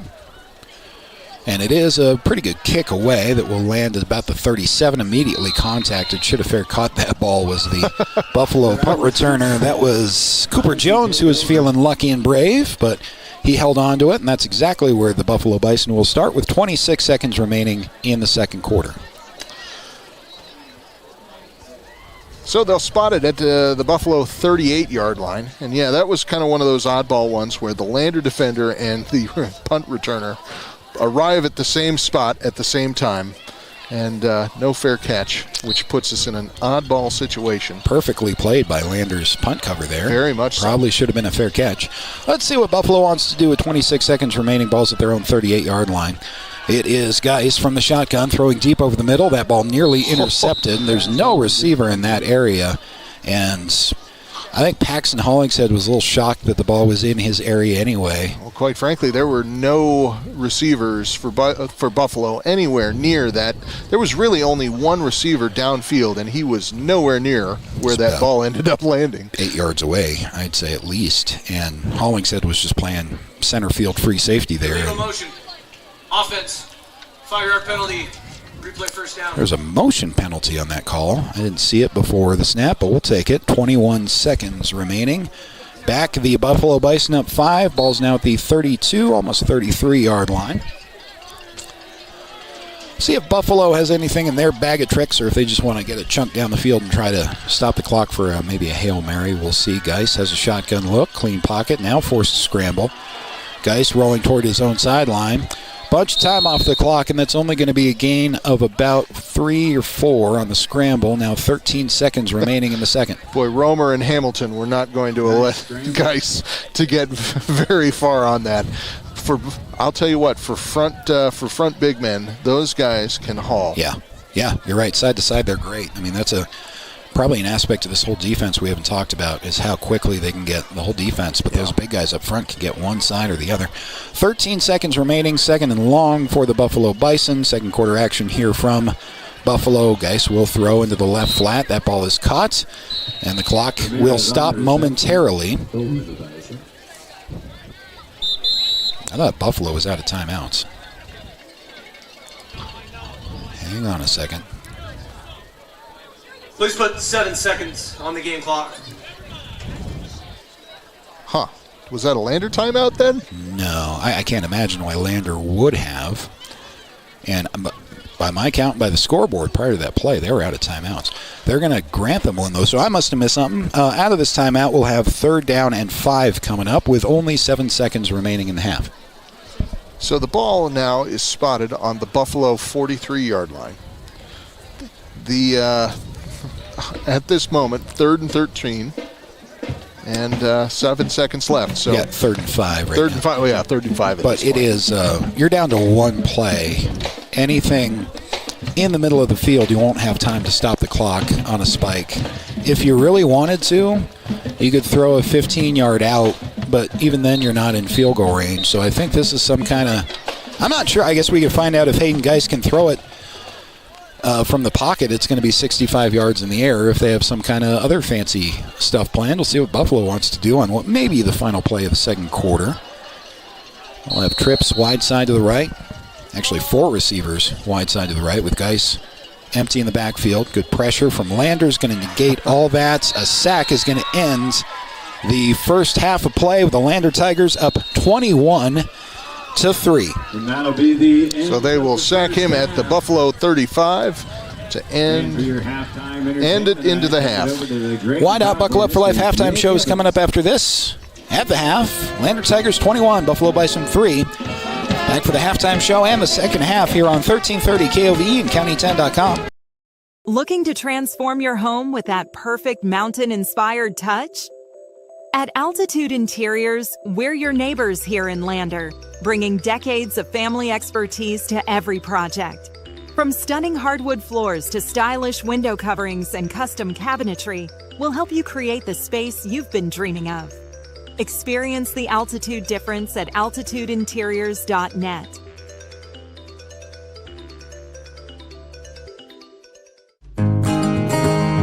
At Gales Carpet One Floor and Home, we believe every floor tells a story.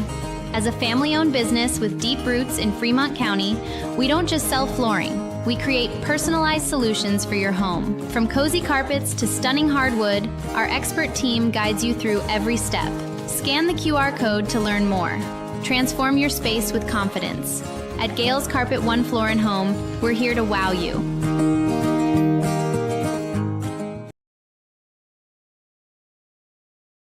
Myers Gambles is your one-stop shop for furniture, mattresses, and appliances in Lander, Wyoming. We have an unbeatable selection of furniture for your living room, bedroom, and dining room. Plus, we have the latest trends in home furnishings. Our mattresses are comfortable and affordable, and our appliances are built to last. Whether you're looking for a new TV, sofa, or refrigerator, we have the perfect finish, style, and function for your home. Visit us at 420 Main Street in Lander, or check out our website, landergambles.com today. Elevate Rehab proudly sponsors our local student athletes and their families in Fremont County. We are honored to play a key role in our Tiger athlete success both on and off the field, and always partner one-on-one from your first visit to your last to coach you to victory. From sports injuries, aches and pains, to recovery from surgery or concussion, trust Elevate's specialized crew to dive into your goals, sprint with you to the finish line, and help elevate you to the top of the podium. Check us out at our Lander Main Street location or visit our webpage online. Go Tigers!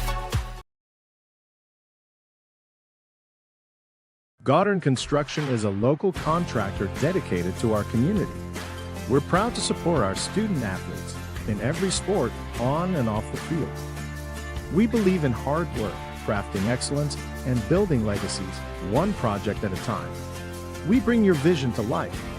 Visit GoddardConstruction.com to see what we can create for you.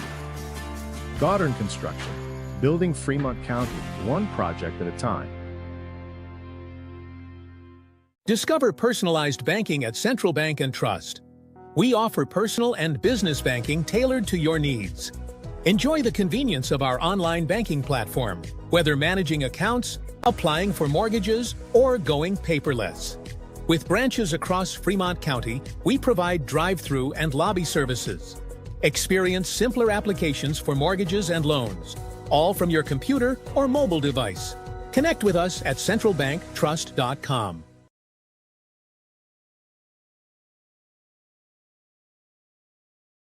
At Fremont Motor Companies, Wyoming isn't just where we operate, it's where we belong. For over 85 years, we've stood alongside our community through life's big moments, from turning the key to turning the page in every journey that follows. Here, customers become neighbors, and neighbors become family.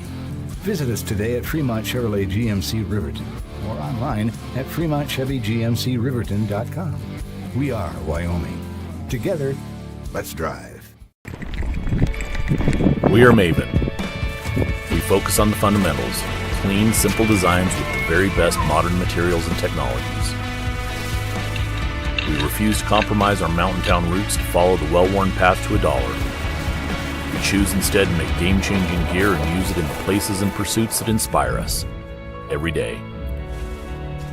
We are Maven, a company focused on the design and creation of innovative products for and by the modern outdoors.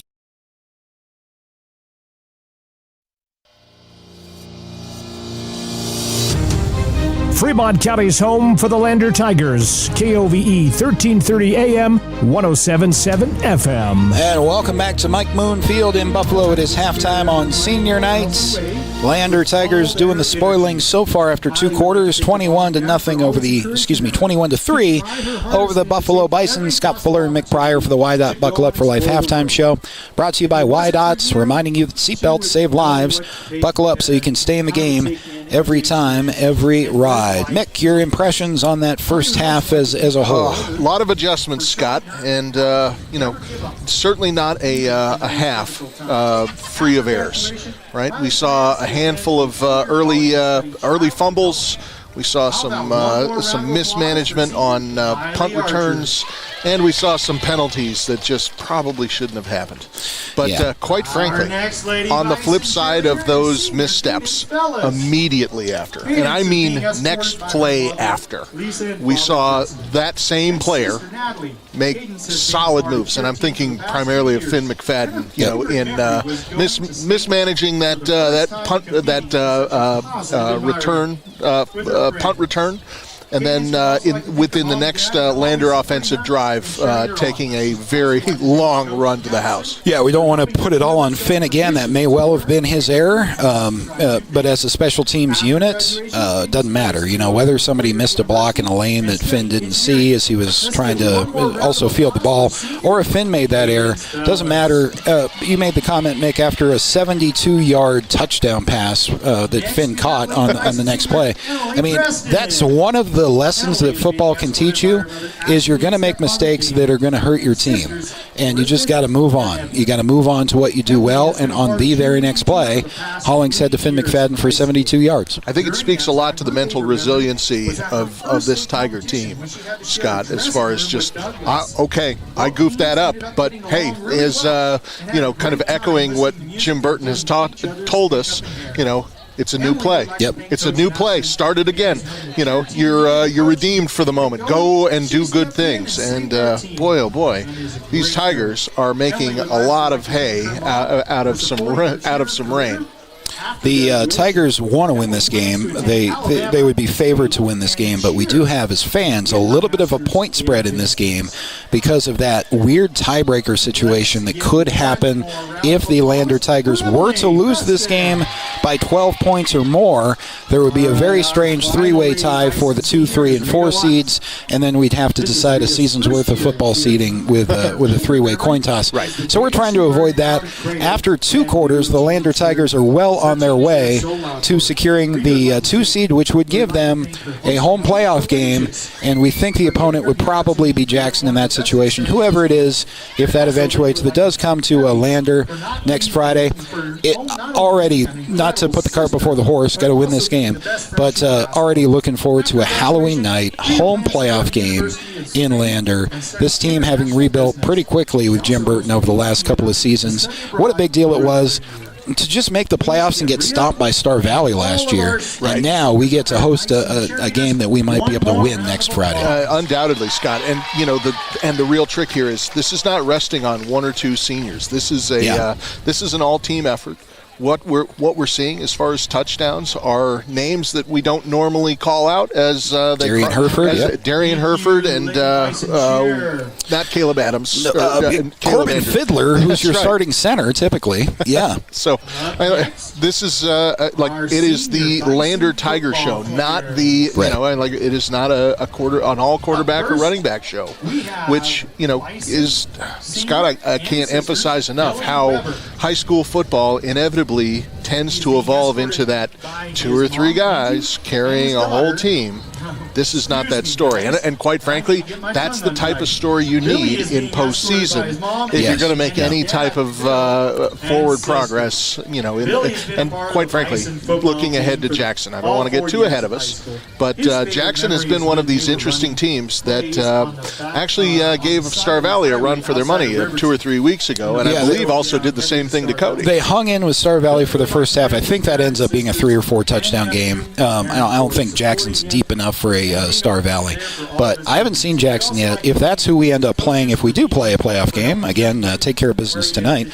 But if we play that home playoff game against them next week, that's going to be a lot of fun. Something tells me that's going to be a wild and woolly kind of a game between those two opponents. I tend to agree. Yeah, that's a relatively easy drive for Jackson fans as well. So, but to your point, like when you look across 3A, very few teams except your Cody's and Star Valleys, which have built their programs for a generation at this point. That's what everybody else is trying to do as well.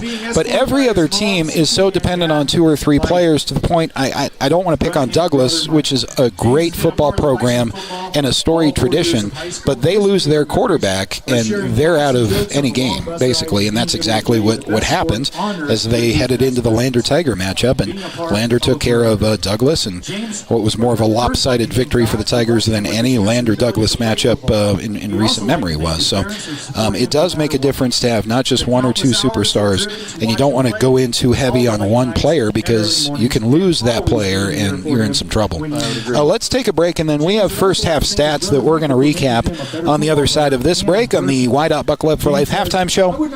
It is a bit of an extended halftime show here on senior night, as all the senior cheerleaders and football players are being recognized with their parents. So we'll have some time to recap first half stats after this on the Wide Buckle Up for Life halftime show on 1330 KOVE and County10.com. Welcome to Bailey Tire Pros, your local tire and auto repair specialists in Riverton and Lander. Say no to endless online tire listings and experience the convenience of local service. With unbeatable prices and top quality tires, we're here to change the game. Quality service and expert staff ensure you always get the right fit for your car. Choose local. Choose Bailey Tire Pros, where your satisfaction hits the road. Welcome to Haskell Furniture and Flooring in Riverton. Discover a huge variety of top brands like Ashley, Tempur-Pedic, Serta, Lazy Boy, and more. Our showroom is filled with stylish and comfortable furniture for every room. Come visit us at 2210 North Federal and transform your home today. Explore the exceptional quality and unbeatable prices we offer. Visit HaskellFurnitureandFlooring.com to learn more. Haskell Furniture and Flooring. Best prices, better service. Baldwin Creek Rental Service in Lander is a proud supporter of sports and athletics here in Fremont County. Baldwin Creek Rental Center understands how expensive specific equipment can be, especially if it's for a one-time use or event. That's why they offer tools and equipment rentals. For many years, Baldwin Creek has provided services to clients in Lander and the surrounding areas. From lawn and garden projects to graduation parties, they have the right equipment for you. Baldwin Creek Rental Center, located at 675 Baldwin Creek Road in Lander. Hey, Fremont County, listen up! This is your game changer, Health Source of Riverton with Dr. Jonathan Fabian, the only certified chiropractic sports physician in the area. For a limited time, student athletes get a $10 new patient special. That includes a full initial evaluation, needed x-rays, and a doctor-prescribed pain relief session. Just mention this ad when you call. Stay in the game with expert care from Health Source of Riverton. Call 463-2770 and tell them you heard about the $10 student athlete special.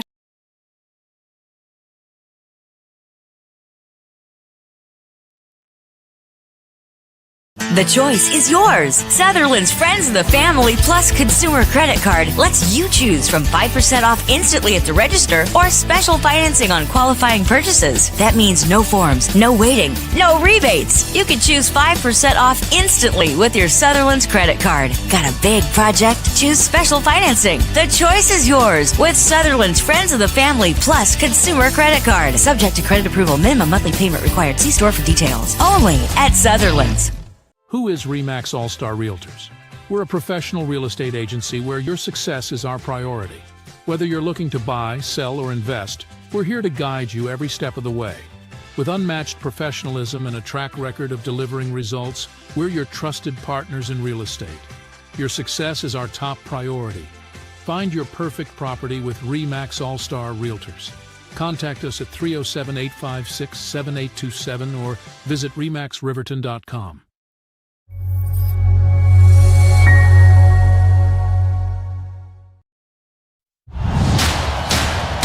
Watch every Tigers game in high-definition streaming video on the County 10 YouTube page. Halftime here in Buffalo. Lander Tigers taking care of business through 2 quarters. At half, they lead 21-3 on the Fremont Chevy scoreboard. Welcome back to the YDOT Buckle Up for Life halftime show, brought to you by YDOT. YDOT reminding you that seatbelts save lives. Buckle up so you can stay in the game every time, every ride. Thanks to Darren for checking in on the YouTube chat with the scoreboard updates. Douglas up on Torrington, 14-10 right now. Another game that we kind of have our eye on. But Mick Pryor, before we get to some first half stats, Lander knew their own destiny, kind of controlled it. You win this game or lose it by less than 12, and you're hosting a playoff game, and we're well on our way. Yeah, so far so good, Scott. The postseason destiny awaits. One half to go. One half to go, and then we'll have a week full of playoff anticipation, which is hopefully a home game for the Tigers next week. It's going to be a lot of fun. Oh, boy. Let's recap some of that first half by the numbers. Sure, Scott, by the numbers. So as you look at the Fremont Chevy scoreboard, right now, Lander leading at half, 21-3 over the Buffalo Bison. In the first half, Lander 10 first downs to 7 for the Bison. Total yardage production, 182. 41 coming through rushing yards, 140 through the air. Half of that, the 72-yard quite a bit McFadden catch, yeah. Yeah, so quite a bit of production if we want to break it down into, the stats betray some of the outstanding plays we've seen. They all count. They all count. But 1 fumble loss, 3 penalties for 66 yards on the Tigers. As we flip it over to the Bison, 59 yards on the ground, 90 in the air, so for a total of 149 total yards. So on paper, Scott, we're only about 40 yards ahead, roughly, of total production. That's interesting. So no fumbles, but several close calls for the Buffalo Bison. 4 penalties for 29 yards. And as we look at third down conversions, only 1 for 8 for the Bison. Vice 3 for 7 for the Tigers. So it is a dominant game, but closer than you think as you start to break down actual stats. Yeah, thanks for those stats, Mick, because it does put things into perspective a little bit and remind you how efficient at times Buffalo actually was on the ground with their offense. They moved the ball here and there. It's just at those key moments, Lander with big plays and standing up defensively on 3rd and 4th down, able to get that 21-3 difference. Well, I'll tell you, Scott, Buffalo was trying to make some very big plays through the air that just never materialized. And quite frankly, some goofed up snaps, some odd throws to the middle of nowhere, but, quite frankly, if they had been run as designed, kind of like this might be a totally different ballgame. But that's football for you. That's right. You're not going to be able to hear us for the next few minutes anyway, as the Buffalo Bison cheerleading team is entertaining their fans at halftime. So now would be a great time for a commercial break. We'll come back, wrap up the YDOT Buckle Up for Life halftime show, and bring you quarter number 3 next on 1330 KOVE and County10.com. The Tyler Watson State Farm Agency is a proud supporter of Riverton High School Wolverine athletics. We understand the importance of community, and we're excited to be a part of it. As your neighbor, we're here to help you with all your insurance needs. We offer auto, homeowners, renters, business, and life insurance. So stop in and say hi, or give us a call today. The Tyler Watson State Farm Agency will be here for you. I'm Winslow Friday, Director of the Wind River Intertribal Council Department of Transportation. It makes me and my crew happy when you buckle up. It just might save your life. I'm gonna get us home. Buckle up for life, Wyoming!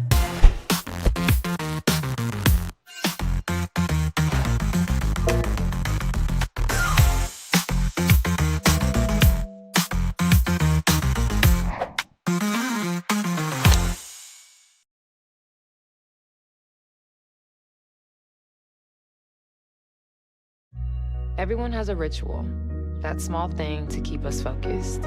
A habit we never skip, to clear our minds and elevate our performance. But what do you do to keep your head in the game? To drown out the self-doubt and support your mental health. Because being your best isn't just about taking care of your body. It's about taking care of your mental health. Discover the resources that you need to keep your mind focused and your mental health a priority. I'm Winslow Friday, Director of the Wind River Intertribal Council Department of Transportation. It makes me and my crew happy when you buckle up. It just might save your life. I'm gonna get us home. Buckle up for life, Wyoming.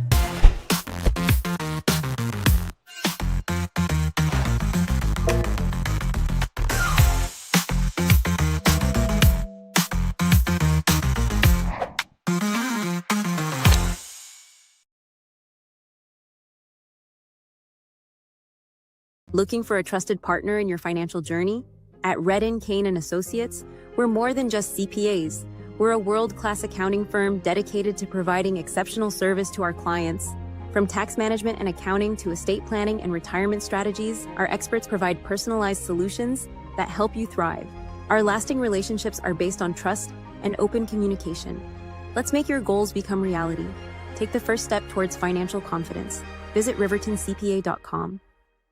Porter's Mountain View Supply, your local experts in fire and water. We got everything you need for new installs to accessories, and don't forget our great selection of stoves, grills, and spas. We've been serving Wyoming for over 40 years, so you know you can trust us for quality products and expert service. Visit portersmvs.com or stop by our Riverton or Casper locations today.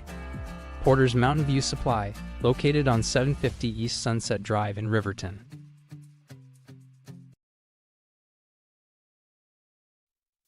Let's just do it, okay? This County 10 sports presentation of Lander Tigers football is brought to you in part by Fremont Chevy Buick GMC, Bailey Tire Pros, Porter's Mountain View Supply, Gambles in Lander, the Wyoming Department of Transportation, and Wyoming Catholic College. Lander Tiger football is on the air. 1, 2, 3. To bring you the action, let's head to the stadium. Here is Scott Fuller. And welcome back to Mike Moon Field in Buffalo. Just wrapping up the Wide Out Buckle Up for Life halftime show with the Lander Tigers on top, 21-3. Let's recap, Mick Pryor, a little bit of that first half that put the Tigers on top by a couple of scores. Sure thing, Scott. So the Tigers received the ball to begin the first quarter. 4 plays, 16 yards, and a fumble resulting in a turnover. And so Buffalo would take over at the Lander 36. 7 plays later and 5 yards of production would kick a field goal, and that would kind of reset the Lander offense, where they would start the next drive at the 42-yard line. 10 plays later and 58 yards. A touchdown, and that was our first touchdown of the game. As a result, we flip over to the second quarter. The Buffalo Bison take that kickoff in 8 plays, 55 yards for a missed field goal. And so at this point on the Fremont Chevy scoreboard, we're sitting at a 7-3 situation. So Lander would take possession for the first time in the second quarter on their own 25. 11 plays later and 75 yards of production would notch up their second touchdown of the night. And then Buffalo would proceed to start on their own 20. 8 plays and 56 yards later would result in a missed punt reception, and so would take another 4 plays and 8 yards to turn over on downs. And so, at that point, Lander would take off from the Buffalo 19. 3 plays and 19 yards later that was that long Finn McFadden 72 yards. And that's where we stand, Scott. All right, 21-3 on the Fremont Chevy scoreboard, and the opening kickoff of the second quarter is muffed. The Buffalo returner regathered it, but he had taken a knee, and so he is down. That's a tough break for the Buffalo Bison. It's going to be first down and 10 from their own 2-yard line. Oof. After the returner, a little bit absent-mindedly, was on his knee as he grabbed that ball, so he is down at that point. That's a little bit of mismanagement there, so it goes both ways with respect to ball in the air, waiting for that reception and run forward. Big opportunity, meanwhile, for the Lander Tiger defense. You're going to see Buffalo's quarterback Geis under center. This will be a give right up the middle, and not much doing there at all, maybe a yard.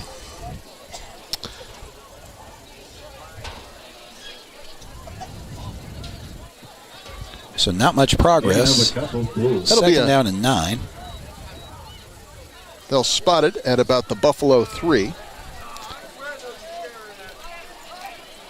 Once again, the Bison backed up in the shadow of their own goalpost with Geis from the shotgun. He is standing just about his own goal line as he takes the second down snap. And a flag before that. I think a flag. Whistle, anyway, before that. What do you think, Scott? There it goes. There's the flag, finally. It's going to be a motion or a false start call against the Buffalo Bison. Offense number 61. Half the distance to the goal. Replay second down. Oof, that doesn't help. But that'll put the Bison at inside their own 2-yard line on a 2nd and 11 situation. Bad to worse for the Bison. Ugh. In the shotgun. Now Geis is a couple of yards deep in his own end zone. In the shotgun. Lander brings pressure. Give right up the middle is met by the Lander front 3. I'm not sure if the back got back to the line of scrimmage. In fact, they're going to let him get up to the 2-yard line. So, yeah, forward progress is a short loss. 3rd down and more than 10, close to 11 from their own 2. Perfect start for the Lander Tiger defense, assuming you don't let something happen here. Tough situation for the Buffalo Bison with Geis in the shotgun from his own end zone. Trips to the right, one receiver left. He's telling that left side receiver to audible something. Geis also has a back with him in the backfield. Geis is going to look on that short side. Goes up in the air, and that is beautifully caught. Boy, I tell you. Pulled down perfectly by Cooper Jones, and you saw him. The Hayden Geis indication to Jones, who is single coverage on that one side. Quarterback calling a bit of an audible there on 3rd down, backed up against his own 2-yard line. Threw it up, and what a reception by Jones. Solid mindset there from Geis, the quarterback. Boy, to be backed up that far into your own end zone with a lot of stout Tiger pressure. So, kudos to him. Buffalo Bison bail themselves out. Now much more manageable 1st and 10 from their own 30. It's going to be Geis again from the shotgun. That same formation, this will be an option pitch underneath. It's well read by the Lander Tiger defense, carrying the ball ahead for a couple of yards. Actually, it was better run than I thought on the inside pitch there. Gain of 4, 2nd and 6 coming up. Boy, yeah, on that shovel, on that pitch, and I'd say he got a half a step before he was wrapped up by Tiger defense, and good production on that play for the Bison. Geis is under center, couple receivers wide side right, again one short side left, again single back behind Geis deep in the backfield. This will be a pitch to the right side, cutting up with a little bit of room is Cooper Jones, then he is swallowed under. Right about the original line of scrimmage, maybe a yard gain, 3rd and 5 coming up. Boy, as you watch that play unfold, there were, I wouldn't call them missed tackles, but missed opportunities, Scott, from the Tiger defense. That back managed to sneak past 2 Tiger defenders before getting wrapped up right there almost at the line of scrimmage. And Tigers have done a great job getting in the backfield on those run plays. That time Jones able to wiggle his way back to the line of scrimmage. 3rd and 5 coming up. I mean, after that big pass play, the Buffalo Bison are deep in their own territory with a 3rd down situation now. Geis from the shotgun. This will be an RPO and a rollout from Geis. He's in trouble on that right side, throws the ball short. That was intended, I think, again for Cooper Jones. Good pass rush, well defended in the secondary. 4th and 5 coming up. Great pressure from Gavin Romer there in the backfield to force a short pass incomplete for the Tigers there. So, and here we are again at a 4th and 5 situation. I think they may go for this, and this is a big old play in this game because Buffalo's already down by a couple of scores. 8:50 to go in the 3rd quarter on the Fremont Chevy scoreboard. Now, what do you have to lose? But instead, they're going to show punt. I thought they were going to try it. We'll see if they kick the ball with Finn McFadden standing at his own 30. Good snap, and the punt is away. That's a good boot. Finn's going to have to back up a little bit to the 25. Lets it roll, and that takes a Buffalo Bison roll inside the 10, angling toward the sideline at the 9-yard line. It's going to be an excellent kick. Landed at the Lander 23, and they will spot it. Where, Scott? 56-yard punt spotted at the 9, I think. So Finn McFadden passing on that, which is probably the right decision. Yeah. Let that go over his head. He was already having to back up 5 yards from where he had set up anyway, so that's just a good bounce for the Buffalo Bison, and Lander's a lot of green in front of him. Yeah, I tell you, in a situation like that, a misstep could change the whole momentum of the game very, very quickly, so just let that run its course. Well, let's see what we have here with the official, though. This is all coming back. Offense. 10-yard penalty from the previous spot. Replay 4th down. Buffalo just cannot catch a break here in the third quarter. That one long third down pass play aside. This will be another penalty on the Bison. This one's going to sting. After a great punt that pins Lander all the way back to their 9-yard line, they're going to march off a 10-yard penalty, which will force not only, obviously, Buffalo to kick this ball again, but they're going to have to do it from 10 yards further in their own territory. Punter is standing for the redo on his own 12. Couple of returners now. Parker Burton and Finn McFadden are standing at about their own 35, so we'll see what this second iteration of the punt looks like. High snap this time, but it's corralled. Kick is away. This is a shorter punt. It's going to bounce at about the 47 of Buffalo and roll into Tiger territory down to the 43. So that's your difference. That's a huge holding call that won't show up in Mick's stat sheet, but that holding call was the difference between 1st and 10 for the Tigers from their own 9 and now 1st and 10 from their own 43. Well, I tell you what, sometimes it rolls in your favor, and fortuitous call for the Tigers on that one. I quite frankly, Scott, I'm trying to think, have we started behind the 10-yard line on a drive this far this game? I don't think we have. Perhaps once, but I don't believe so. Got to go back and look. I'm also curious if Pax is still perfect passing. I think at this point we might have one incompletion. One incompletion. He's still very efficient in this game. Production. Including a 72-yard touchdown pass to Finn McFadden in the first half. Finn is in the right slot this time.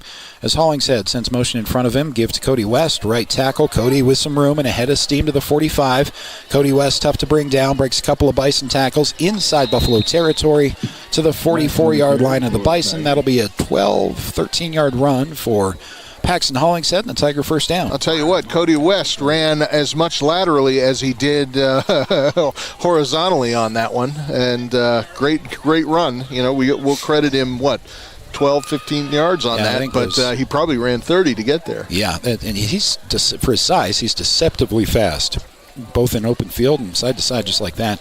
One play, one first down for the Tiger offense, just like that. They're in Buffalo territory to the 44-yard line.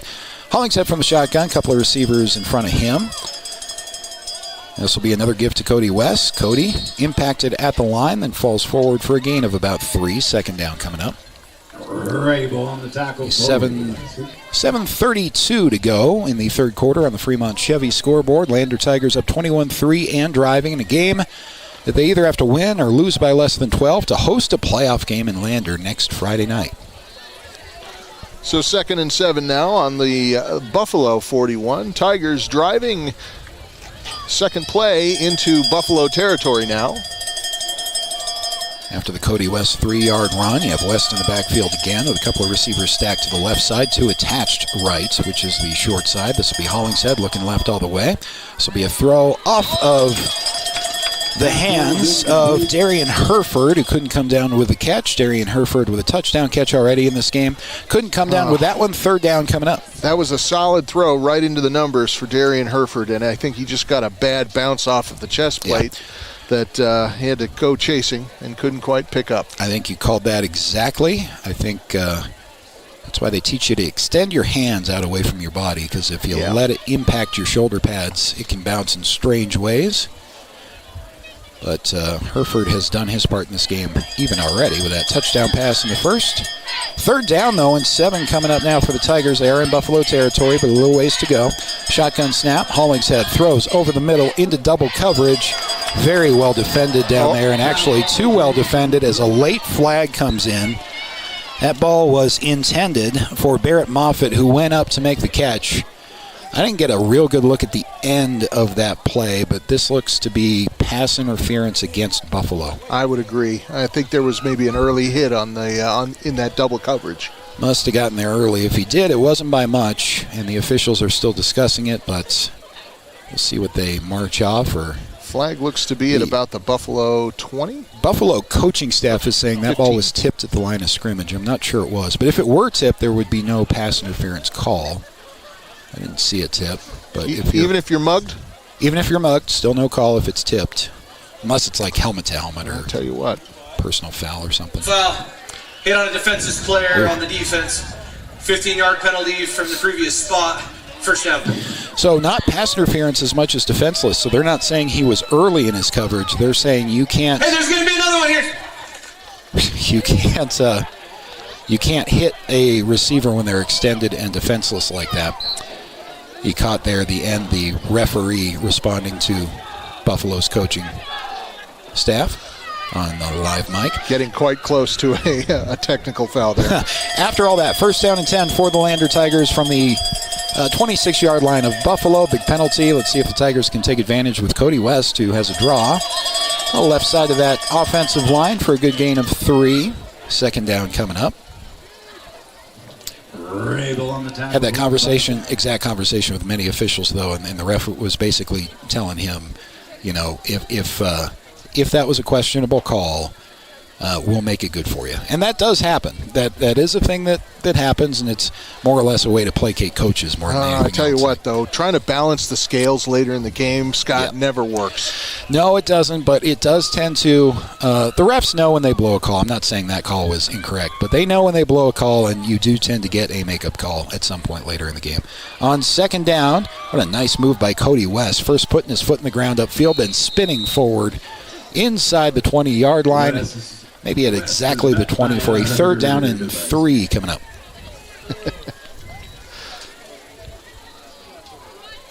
And so inside of the 20, they will spot it. We'll call it the 19, but you could probably make a very good argument for a third and third and 3. I like the time taken off the clock here on this drive with 5:34 to go on the Fremont Chevy scoreboard in quarter number 3. Like it even more if the Tigers can punch one in the end zone, start to put this one out of reach here in the regular season finale. Hollingshead from the shotgun, play action fake, throws over the middle. He's got a receiver. That's Barrett Moffitt, who is brought down after a good catch of, well, I'll tell you it's a first down first, but it's a good catch of 11 for first down. So it'll be first and goal for the Tigers coming up. Oh, man. So, yeah, they'll spot it at the Buffalo 8. So here we go, and another scoring opportunity. And Scott, personally, am looking for another Tiger name that we don't call out very often. We've called it before, but how about Cole Espinoza right that's here? a good one. I'd like to see Sawyer Natchez pick up one as well if we the could tight see end that. position maybe. Yeah. This is a very tight formation, and we have, look at this. Look who's in the middle of that straight eye.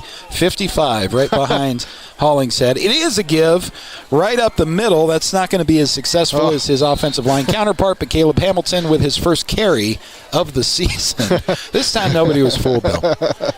Caleb having a hard time I tell you what, up. that Hudson Outlaw, man, give him a couple more. So they will spot that ball now inside of, they'll put it at the 7, so an advancement of 1. Drat. Okay, we'll give it let's try it again. Caleb was getting up after that. Like, this running back stuff is harder than it looks. It's one thing when you got to hit somebody with a ball in your hands. We'll see what we want to do again with the same formation from second down and goal. Straight line formation. And this will be a give to Cody West. Instead, Cody is met at the 5-yard line. Great tackle by one of the Bison linebackers there. He's going to get the ball down to about the 3 for third and goal. Usually Cody West scores on that play. I'm not sure who on Buffalo's team made that stop, but that was a solid tackle. That was. Cody West had about 5 good steps around the outside before getting rounded up right there at the 3. Clock rolls with 3:36 to go in the third quarter on the Fremont Chevy scoreboard. 21-3. Tigers are trying to add on to that on third down and goal from about the 3. This will be a wishbone formation, old-fashioned wishbone behind Hollingshead. Give to Cody West, falls into the end zone for a 3-yard Lander Tiger touchdown. Lander starting to pull away here in Buffalo. I'll tell you what, that was a solid Cody West run up the middle. nobody touching him until he was well over the line of departure and goal line. So I think Jim Burton there saying, how many offensive linemen am I going to give this ball to? And just stop messing around and give it to Cody West. It's been fun to watch, though. As a 27-3 lead for the Tigers pending the PAT. There's 3:20 on that third quarter clock. Have the extra point try. Good snap, good hold, and the kick is perfect. We have a 28-3 lead in Buffalo. Back after this here on 1330 KOVE and County10.com. Life happens, and sometimes it leaves a dent. At Northside Body Shop in Lander, we meet by accident, but we fix your vehicle with purpose. From minor dings to major collision repair, our expert team gets you back on the road and brings your car back to its original beauty. Trust the specialists who treat every vehicle like a classic. Northside Body Shop. Come see us at 323 North 2nd Street in Lander. Welcome to Hampton Inn & Suites, your home away from home in Riverton. Enjoy top-notch amenities like our indoor pool, hot tub, and fitness center. Start your day with our complimentary breakfast. Stay connected with free Wi-Fi. Relax in one of our 89 beautifully furnished rooms. The Hampton Inn & Suites is proud to support the Riverton Athletics program and being a part of the Riverton High School Booster Club. We want to wish all student athletes the best this coming season and look forward to being a part of your success.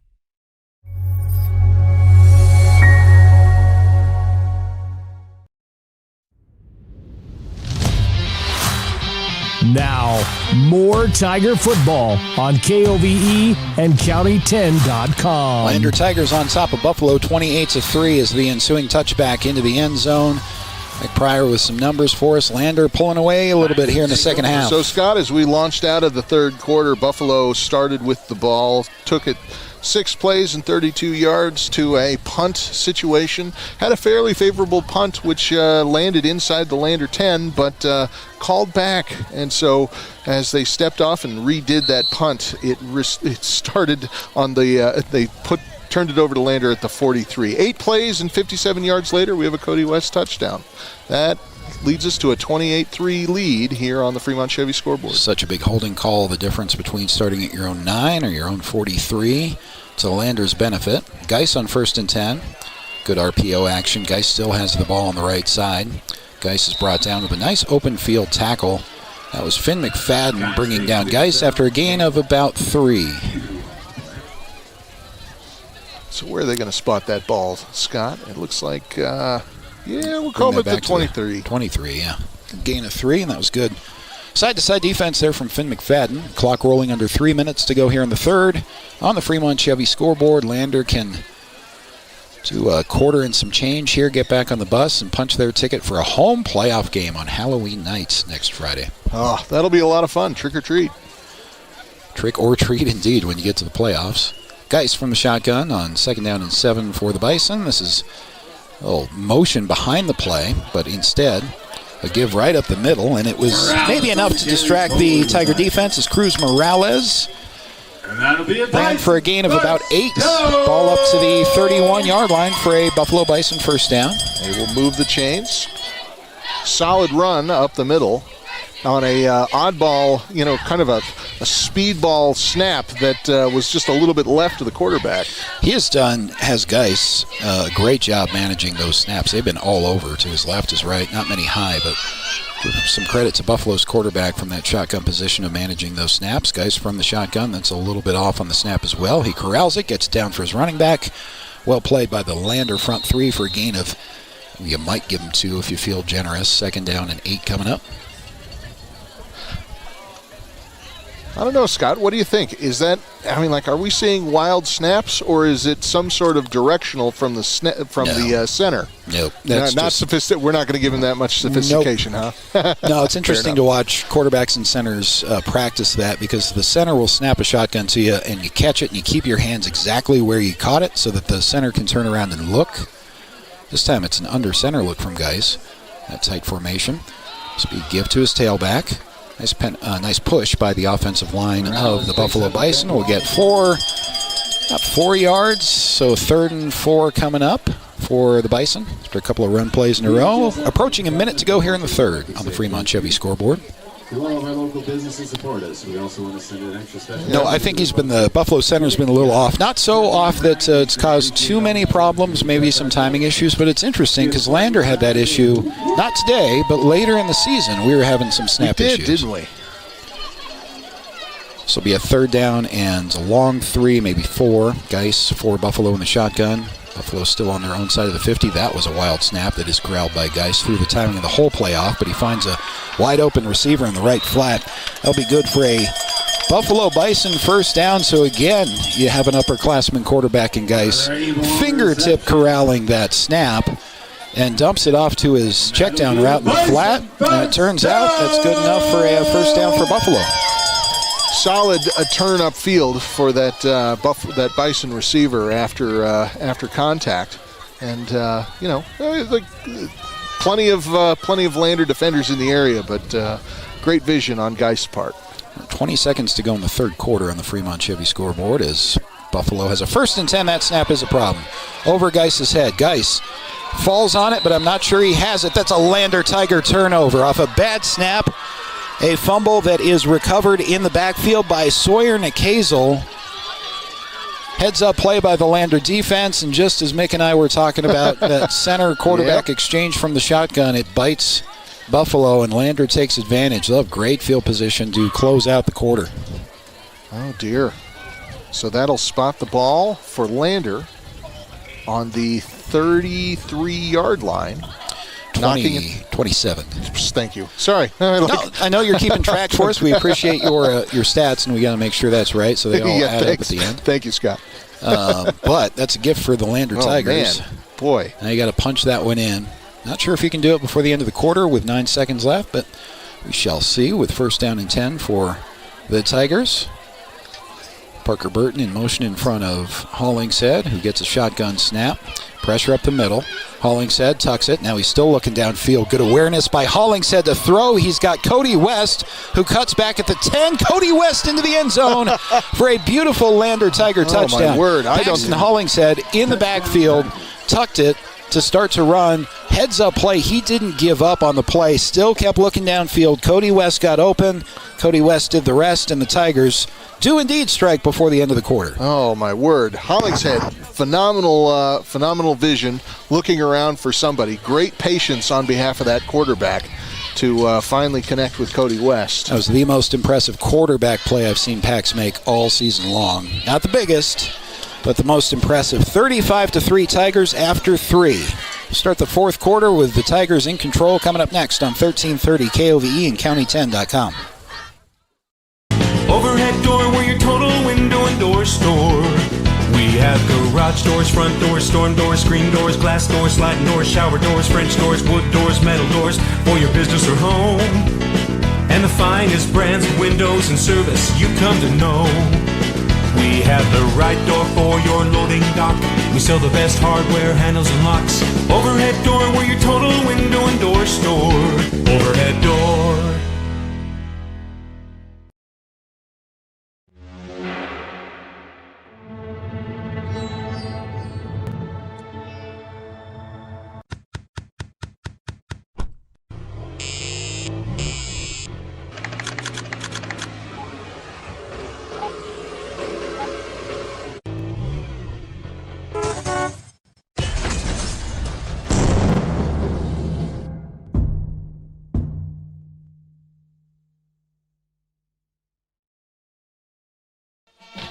Start of quarter number 4, and the Lander Tigers set to kick off after a nice close to the third quarter. We're going to call that Paxton Hollingshead to Cody West scramble drill, which ends up in a touchdown. Our Health Source play of the game, presented by Health Source Chiropractic, Fremont County's only sports-certified chiropractic clinic. Stay in the game with a $10 new patient special for student athletes. Stick that play on film, Mick. That's pretty. One play, 27 yards, Scott. Kink, and 7 seconds burned up. Not bad. You really could use that for quarterbacks. Just to be, you're in trouble, you're scrambling, still be looking down the field for options. So many young guys, especially as the Lander kick goes out of the back of the end zone for a touchback. So many young quarterbacks panic and they just want to run.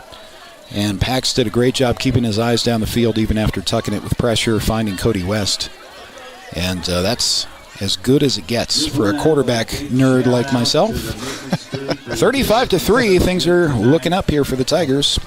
Looking up, Scott. We've been looking up since the beginning of the game. This is how we were hoping this game was going to go.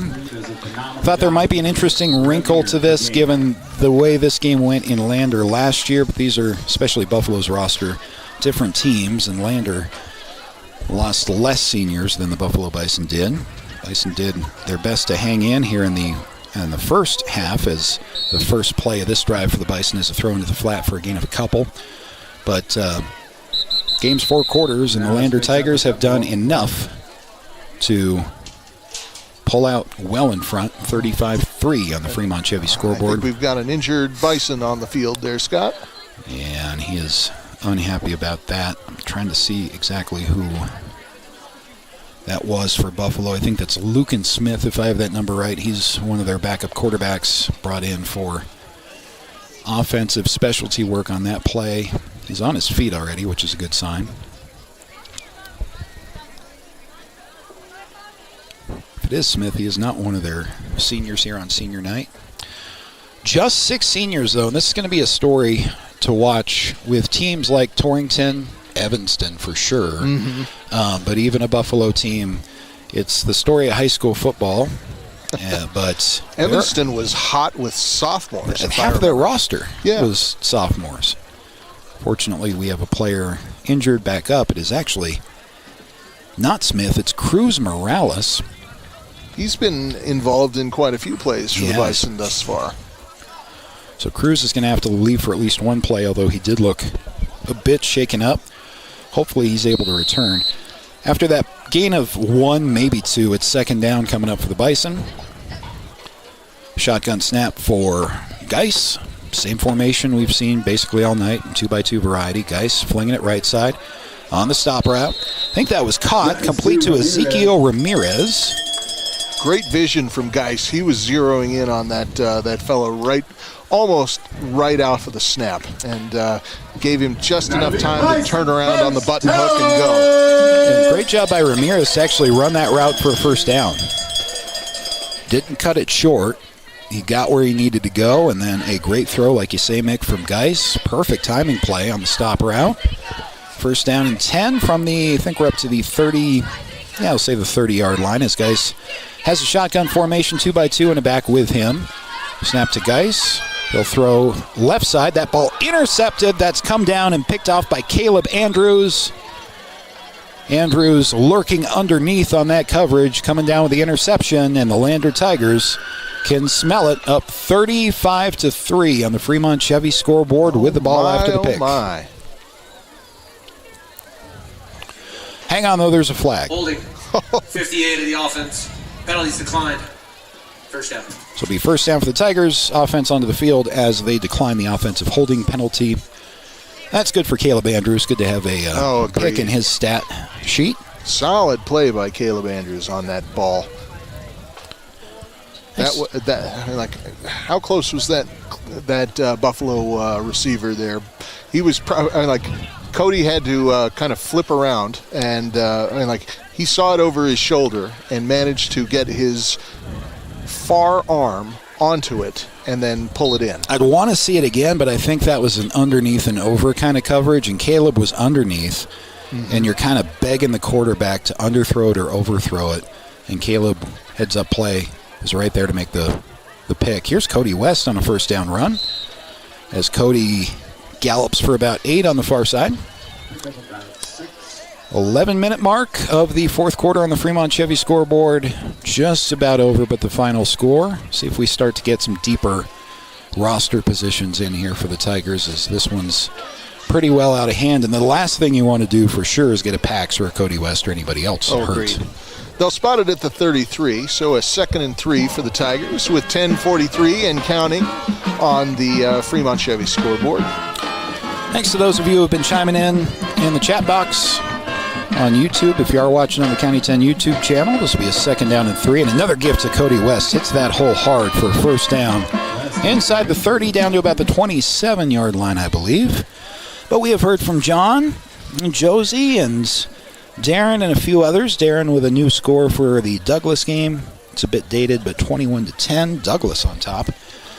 In Torrington. Torrington, a little bit of a personal disappointment for me. I thought they were going to be a little bit stronger this season, but we saw that team, and they're young and they're a little bit thin. Skill positions.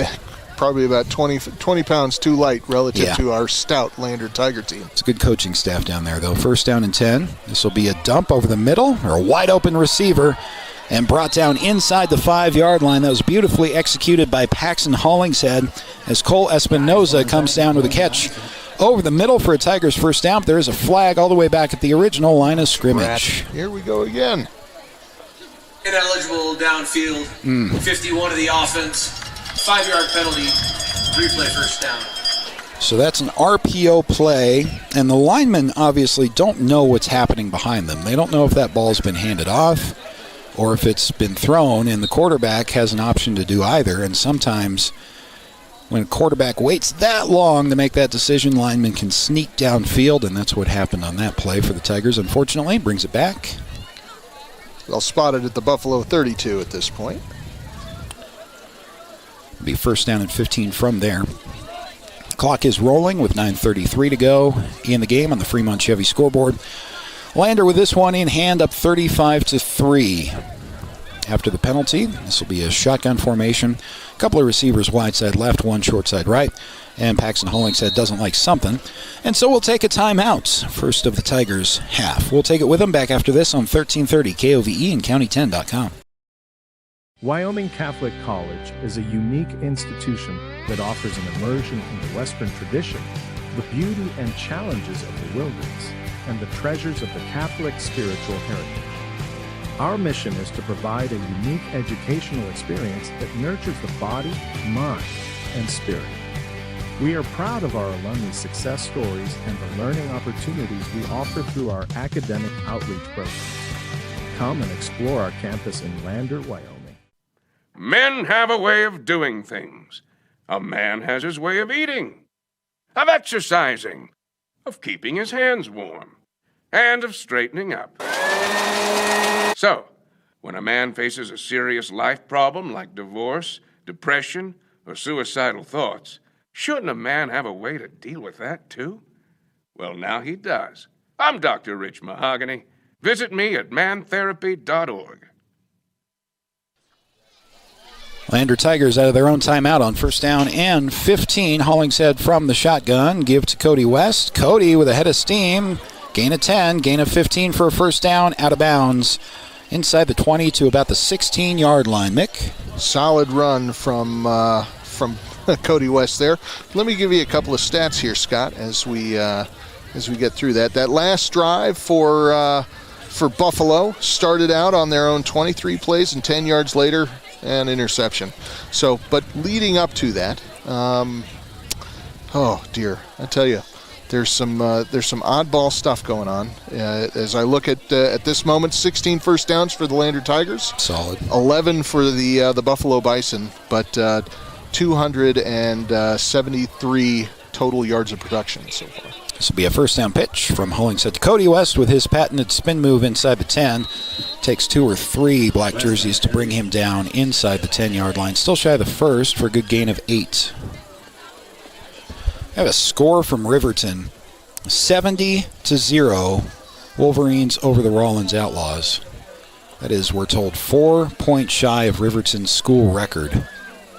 Yowzas.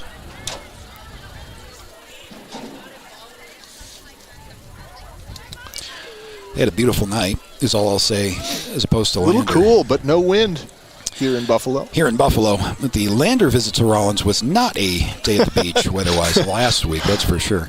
Straight line wishbone behind Hollingshead inside the 10-yard line. Then this will be a jump throw almost, and then a pitch back to one of the offensive linemen who will score. And that is Gavin Romer, who's going to end up with a touchdown. Actually, I'll tell you what, a couple of things here. It's not a touchdown reception, technically, and there's a flag on the field. Oh, drat.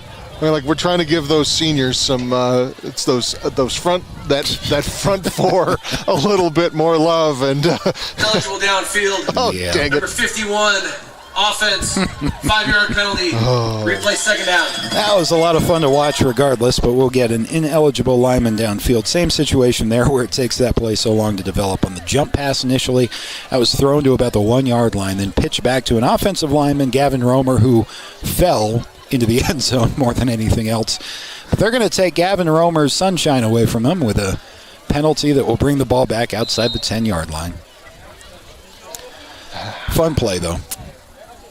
So a 2nd and 8 situation. I want to know whose idea that was in practice this week, and I'll bet you it was Gavin Romer's idea. Well, yeah. I mean, how many more practices does Gavin Romer have with this Tiger squad?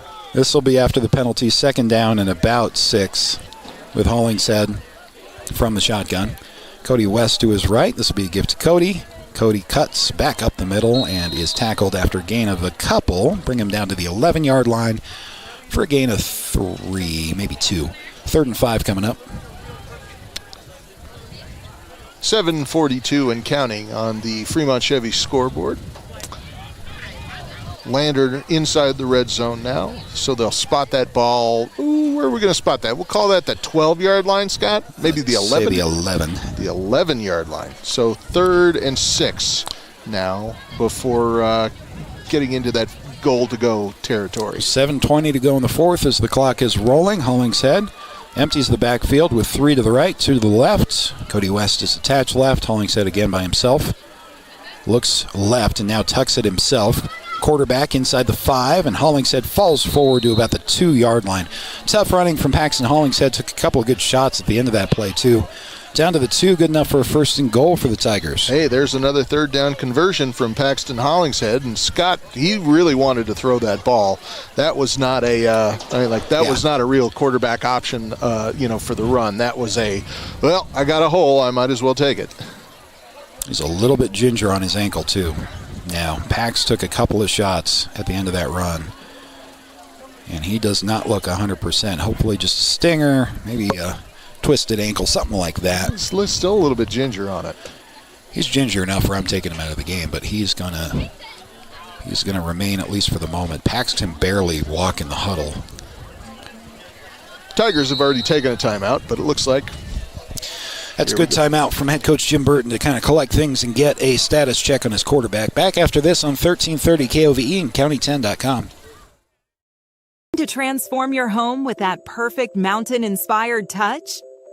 At Altitude Interiors, we're your neighbors here in Lander, bringing decades of family expertise to every project. From stunning hardwood floors to stylish window coverings and custom cabinetry, we'll help you create the space you've been dreaming of. Experience the altitude difference at altitudeinteriors.net.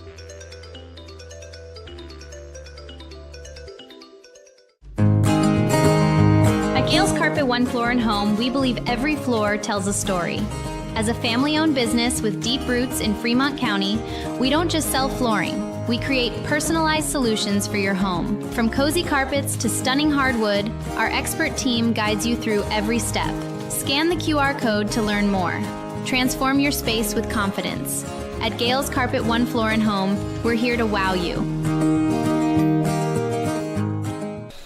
And here in Buffalo, Paxton Hollingshead has exited the game with an apparent maybe lower body injury. So Romer is into the game, and he will give to his brother, Gavin Romer. So it's Garrett Romer with a handoff to Gavin for a touchdown run. An all-Romer touchdown for the Lander Tigers. Hot dog.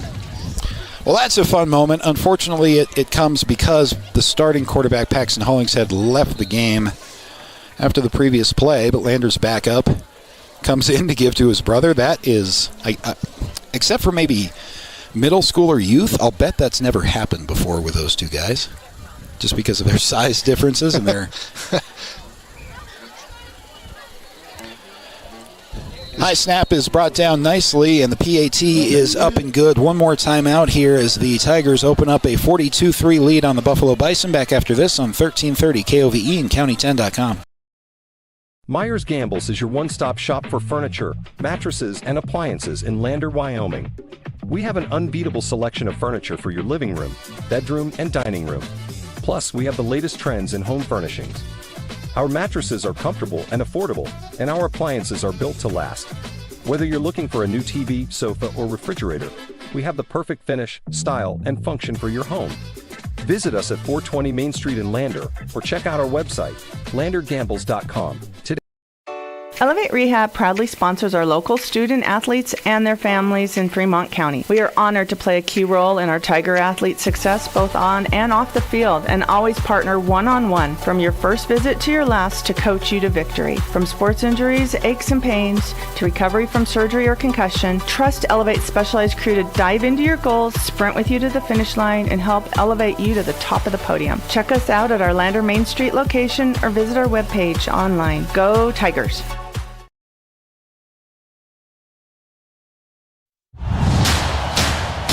Watch every Tigers game in high-definition streaming video on the County 10 YouTube page.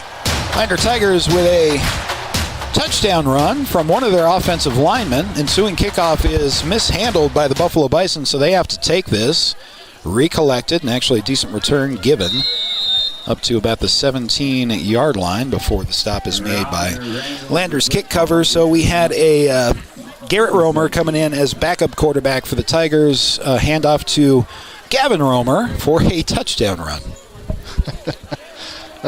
You got to love that type of down-home football, Scott. You know, the having brothers play on a team is something special. Definitely. Don't usually see a number 66 scamper into the end zone for a touchdown run.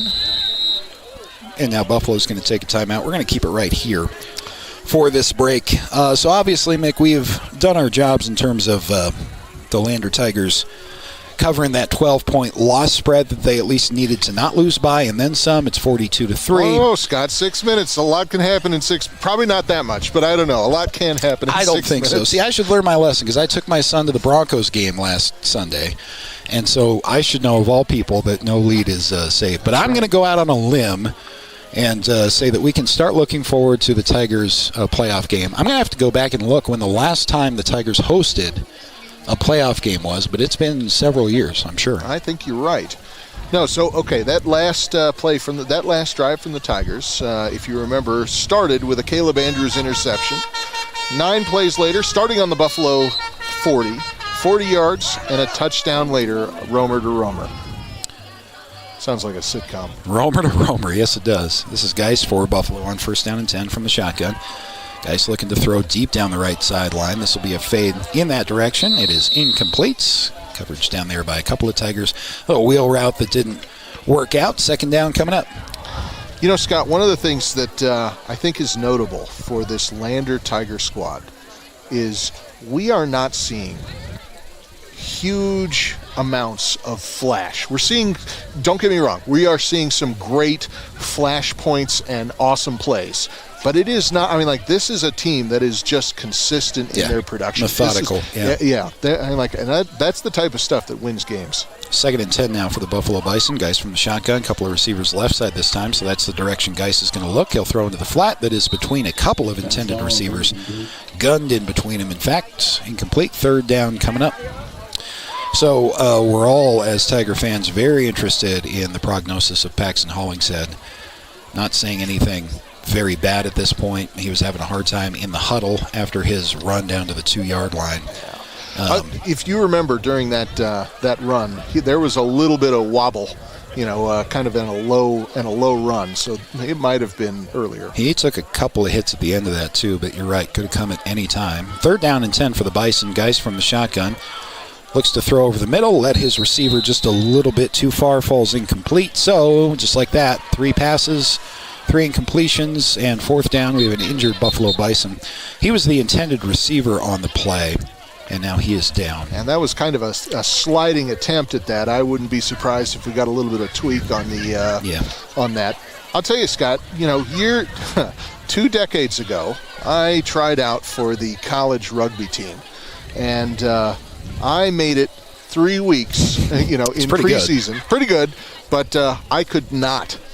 Scott, I can't tell you how many times I rolled my ankle. And in these types of sports, and that is the persistent injury, is just ankle. And I'm not. I think you're right. That's the way he was walking. Would make sense either before that run or at the end of the play. because he had 3 or 4 guys pursuing him at the end of the play. And it would have to be pretty serious for Pax not to play in that playoff game, and just hopefully it is nothing serious. But an ankle that's going to be the size of a bowling ball tomorrow, they can tape up and they can take care of. So hopefully we can get it down to a small mango before Halloween. Nothing too serious, but it is notable. Paxton Hollingshead's one of the anchors, obviously, is the quarterback of the Tiger offense. Let's see. This is a great opportunity for the younger roamer to showcase some skills. So we are seeing some new Tigers into the game. Garrett Romer, speaking of which, is back deep to return this punt, standing in his own 42. So high snap, so it was almost blocked. Punt is going to bounce at the Buffalo 45, roll to Landers 45, and eventually stop at the 43.5-yard line. That doesn't help you out, Mick, with your stats. I know. That's all right. That's right. Scott, you got to a little bit more precise, but that's okay. Down to the foot. Solid starting spot for the Lander Tigers after that 4-and-out from the Buffalo Bison. Yeah, and so you should not see Pax regardless of injury for the rest of the game. You probably shouldn't see Cody West and maybe any other starter, frankly. The Tigers are up 42-3, and so this should be all backup time for the Lander Tigers. And it is fun to see what this group can do, and this moment in these games, that's when I first noticed Cody West 2 years ago. Because you could see he wasn't quite the Cody West that we know now, but Dan Bonella, the other Hudson Outlaw, substituting in. So we will give a shout out to the Bonella family. We have Romer from the shotgun, and it does look like head coach Jim Burton has put in just about all backups. Cole Espinoza with this carry. He'll be pushed back after a gain of about 2. Will they give him forward They progress? will. Yeah, he'll get forward progress, so a gain of 2, maybe 3. Second down coming up. Spotted at the Lander between the 46 and 47-yard line. Clock approaching 5.5 to go on the Fremont Chevy scoreboard. We've talked about it before. Fortunately, because Lander has been in these kind of blowout situations several times this season, so a lot of these younger sophomores, maybe some juniors in there too, who don't get a ton of playing time. This is valuable experience for them for next year. And I would tell you, Scott, these boys are doing a great job in running up the score, but I would say in a very respectful manner. Yep. This is not a decimation. No, there's nothing vindictive about this, and it's just, as I used to say, and I was a member of several bad teams, hey, if you don't like it, you should stop them. Garrett Romer from the shotgun. This will be a handoff. And met in the backfield and driven back to the original line of scrimmage was the ball carrier, Henry Quiver, the junior.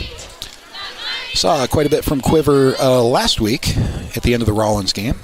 They'll spot it back 40 from the 46 to the 43 there, so a little bit of a loss on that. Well, he'll give it back. Will they get it back to the line of scrimmage on that? Original line, I think here it's a 45-yard line, 44-yard line. So 3rd and 10 is the outcome of all that. Romer from the shotgun, getting everybody situated right in the formation. Has one back to his right in the form of Quiver, I believe that is. Romer calls for the snap, play action fake. Romer pulls it down, now decides to fling it down the field. Nice pass, and that is brought in by Oliver Frank. Oliver Frank still on his feet for a first down and then some. Still fighting forward to the 33-yard line. And one of the ways to think about this, folks, is you're getting a preview of what next season's Tigers will probably look like. Definitely number one. Oliver Frank is not too far down the starting depth chart this year, and you just saw what he could do. I could see him as a slot receiver on a play like that, and a DB. I think he's seen some varsity, not quote-unquote garbage time work there too. So Frank is one to keep an eye on for sure. Let's see where he's lined up here. That was a great job also from Romer to keep his eyes down the field and find Frank as he scrambled in the pocket. Romer from the shotgun. This will be a gift to Quiver in the backfield. Hits the hole hard. Impacted right away, so falls forward for a gain of 1. They'll only give him a yard. Second down coming up. And the clock clicks down. We're at now 3:15 on our way to at the moment on the Fremont Chevy scoreboard, 42-3 Lander leading Buffalo. And the scores on this season, we talked about it in the Porter's Tailgate show, but you have 29-8 wins. You have 48-7 wins, 42-16, 35-14, 49-0 last week. Not just that the Tigers are winning, but they've got that foot on the throat mentality a little bit on teams that they should be beating. Jump out early and never look back. Romer from the shotgun on 2nd down and 8, thrown to the flat, is a little bit too far for his intended receiver. I think that is Wiley Nicasel, a sophomore. One of the other Nicasels. There are a couple of brothers on these teams. Yep. And you like to see that. You also like to see what I think head coach Burton's doing a good job of in the community and trying to make it a more of a football town. I'll tell you what, my son plays for the Riverton 6th grade team. We went to Lander a week and a half ago or so, and Lander's 6th graders just took it to us. And they have a quarterback. I'm not sure of the kid's name, but he is going to be something in a couple of years. So it's building it from the youth, in the middle school on up. Note that for 2031. There you go. This will be Romer with a give to Quiver. Quiver with a nice spin move, but he is then brought down behind the line of scrimmage for a loss of, I think, 2. Yeah, they'll be back to 4th and 11 after that loss. Spotted at the 35, but 2:22 counting down here in the 4th quarter on the Fremont Chevy scoreboard. 4th down here. Kind of no man's land in this situation. I think you may as well go for it. This is some great formative, formative work for these, situational these second and third string guys. You should tell them to take it as seriously as if the game were on the line. You're going to face these situations at some point in your career. Lander takes the clock all the way down as far as it will go, and then takes a timeout. Let's keep it right here, Mick, and hopefully that'll be our last timeout before we can show zeros on the scoreboard and head on back to Fremont County with a win. Right. But I'm feeling a little reflective on this season, not just the places we've gone, the teams that we've beaten, some of whom are down a little bit in their program, the scores that we've put on them. And this is in some ways it seems like, and in some ways it doesn't. This is a one-loss Lander Tiger football team. And that one loss, was to their biggest rival, the best team they've played all year. And only just. 17-13. Yeah. No, this is a solid team, and it feels like the momentum is building, Scott. It's a dull roar and getting a little bit louder every game. These guys are, every game we're seeing a little bit of improvement in certain spots. They're already great, but they're getting better. They really are getting better. I've been impressed, too, how they've overcome the injuries they've had. They were injury-free last year. They lost their probably biggest offensive player in Braden Baker, and that wasn't, last week. That was several weeks ago. That was week 4. Yeah, and they have rallied in the best way that they could have. So 4th and 11, minute 51 left to go. Lander with the game in hand with their backups in. Romer's going to take a wide snap. Play action fake actually works out. Thrown to the right flat is intercepted. Believe that's officially going to be ruled an interception, not a fumble, but it's going to be Buffalo's ball anyways. The throw is to Oliver Frank.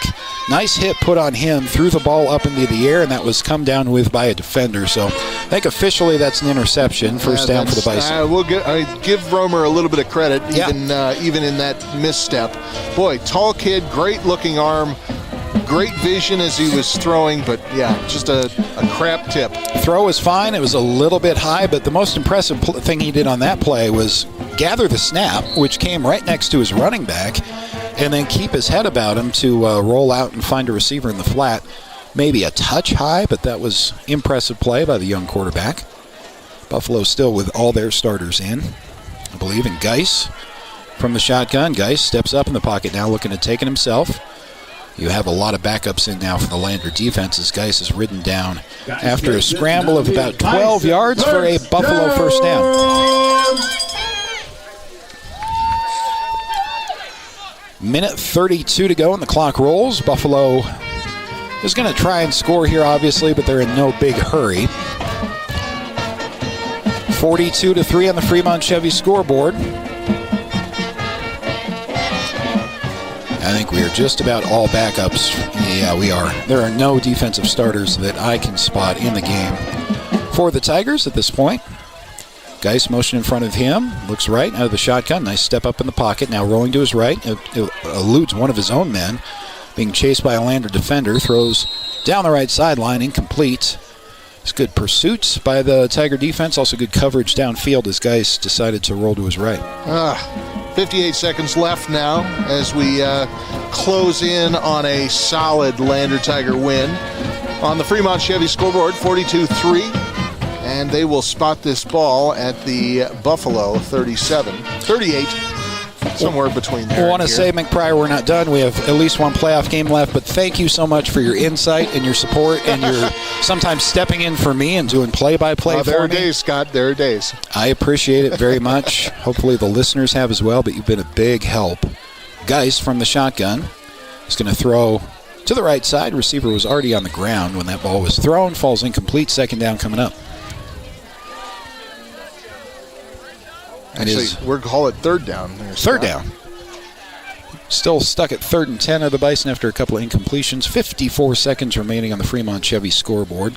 Also want to give a shout out to anyone listening to our games on the radio this season. That's just the old school radio guy in me. I love watching the video broadcasts as well. But for those of you driving around Fremont County listening on 1330 KOVE, we appreciate it. Hopefully we've brought you closer to the game when the team is on the road. 3rd down and 10 with Geis. Trips to his right. Motion in front of him from the shotgun. Geis loads one up. Home run ball down the right sideline. That ball is going to be caught. Nice completion. Good coverage, but a better throw and a better catch by Cooper Jones. It's a solid gain of 22 down to the 38-yard line of Lander. Solid shot there. And not because Lander wasn't trying. They had spread defense quite wide on that one and had picked up the man, but just couldn't quite play the ball. I mean, that's a good receiver against a sophomore. Zach Fixter in coverage was in the right spot, just wasn't quite close enough. That'll come with reps and experience. That was a 24-yard first down. Geis from the shotgun once again.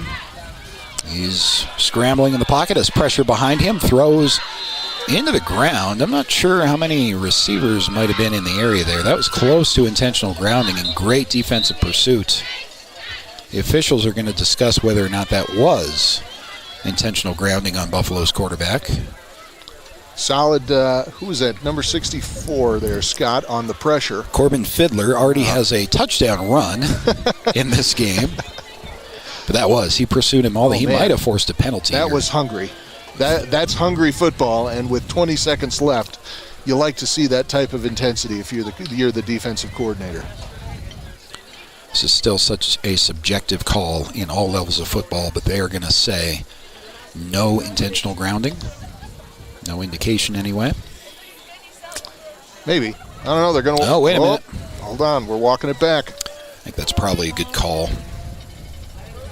Intentional grounding. Offense. 5-yard penalty from the spot of the foul. Loss of down. Second down. So that's Fiddler. I mean, that's all his pressure from the backside forcing the quarterback, Geis, to throw that ball to nobody. I like that call, too, not just because the Tigers benefited, but I think that should be called a lot more in all levels of football. Quarterbacks have gotten so good at just throwing the ball away because they're in trouble. Geis on second down, and long. At the 50. From the shotgun, Geis looking back across the field. Again, good pressure by the Tiger defense, forcing Geis out of bounds after a gain of maybe 1. See where they put the ball, but it's 1 if that. And we only have 14 seconds left in the regular season. That was a no gain play there, Scott. So 3rd and a while. What are we going to go at? 10, 22. 3rd and 22 at this point from the 50. And 14 seconds left. So this is probably our second to last play of the game, assuming it's a pass, but we'll see. Yep, Geis from the shotgun. Good protection for Geis this time. He's got some time to heave the ball down the left side of the field. That ball is pulled in and caught for a Buffalo Bison first down. Good heads up there, and 4 seconds left, so maybe the Bison can maybe the Bison can stick one through just here in the final seconds of the game, but we shall see. Probably be the last play, pending a defensive penalty. Come on, second string. We need a little bit more intensity here. It does look better. 42-3 looks better than 42-10 for some reason. So we shall see as the Buffalo Bison are trips wide side to the right, one short side left. Geis from the shotgun once again on first down, 4 seconds. This will be the last play, pending a defensive penalty. Ball is thrown toward the end zone. It is caught, and the tackle is being worked on and finally made at the 6-yard line. Make it a final score. Lander Tigers on top of the Buffalo Bison, 42-3 as the second string defense holds on for a near shutout and a complete team victory. Wasn't a perfect one, never will be, but a pretty impressive complete team victory for the Lander Tigers. And I would say complete is probably the key word there, Scott. We saw solid play, not just from the Tigers starters, but also from that second string coming in midway through the third quarter into the fourth. So solid coaching, but even more solid play from these Lander Tigers. I tell you what, folks, back home in Fremont County, you should be very proud of the team that you have in front of you at the moment. They return home victorious with a 7-1 record, to close out the regular season. And we will see you when, Scott? 6 next o'clock Friday. Halloween. Time I'm not sure. I think it is 6 o'clock, but it will be next Friday night, and it will be at Bill Bush Stadium at Lander Valley High School. We're going to talk a little bit more about that if we have time coming up after a break on the Bailey Tire and Auto postgame show. See if we get, sometimes we don't with road games. We'll see if it's got to be a happy head coach Jim Burton after a 7-1 campaign comes to a regular season end up here to give us some thoughts as well. So we'll hang out for a couple of minutes for the Bailey Tire and Auto postgame show. Come back right after this on 1330 KOVE and County10.com. Goddard Construction is a local contractor dedicated to our community. We're proud to support our student athletes in every sport, on and off the field. We believe in hard work, crafting excellence, and building legacies one project at a time. We bring your vision to life. Visit GoddardConstruction.com to see what we can create for you. Goddard Construction, building Fremont County one project at a time. Discover personalized banking at Central Bank and Trust. We offer personal and business banking tailored to your needs. Enjoy the convenience of our online banking platform, whether managing accounts, applying for mortgages, or going paperless. With branches across Fremont County, we provide drive-through and lobby services. Experience simpler applications for mortgages and loans, all from your computer or mobile device. Connect with us at centralbanktrust.com.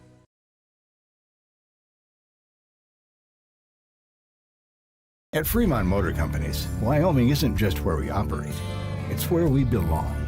For over 85 years, we've stood alongside our community through life's big moments, from turning the key to turning the page in every journey that follows. Here, customers become neighbors, and neighbors become family. Visit us today at Fremont Chevrolet GMC Riverton or online at FremontChevyGMCRiverton.com. We are Wyoming. Together, let's drive. We are Maven. We focus on the fundamentals, clean, simple designs with the very best modern materials and technologies.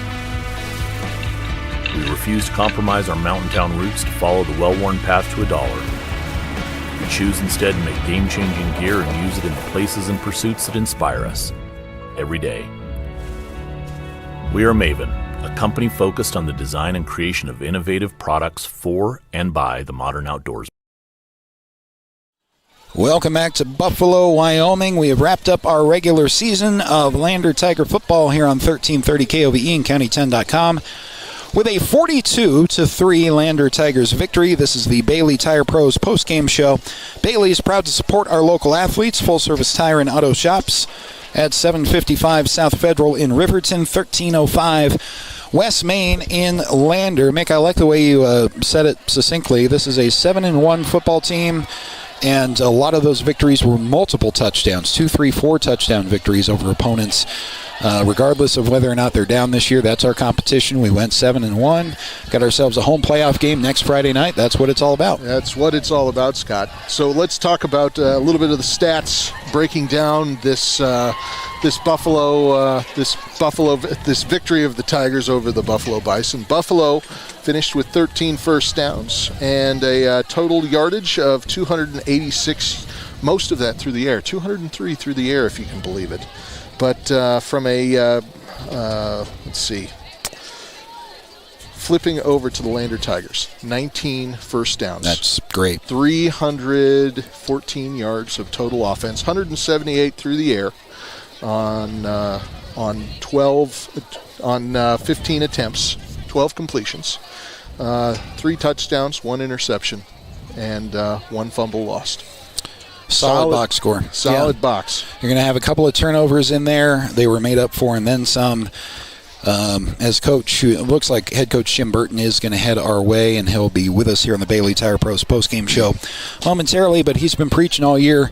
It's not one game at a time, not one drive at a time. It is one play, one moment at a time, and they got the job done. Not just here in the last game of the regular season, but in more games than not this year. This is becoming a complete football team right before our very eyes, and it's been a big step forward in that direction for the Lander Tigers this year. And I'll turn things over to you, Mick, as we are joined by head coach Jim Burton of the Lander Tigers.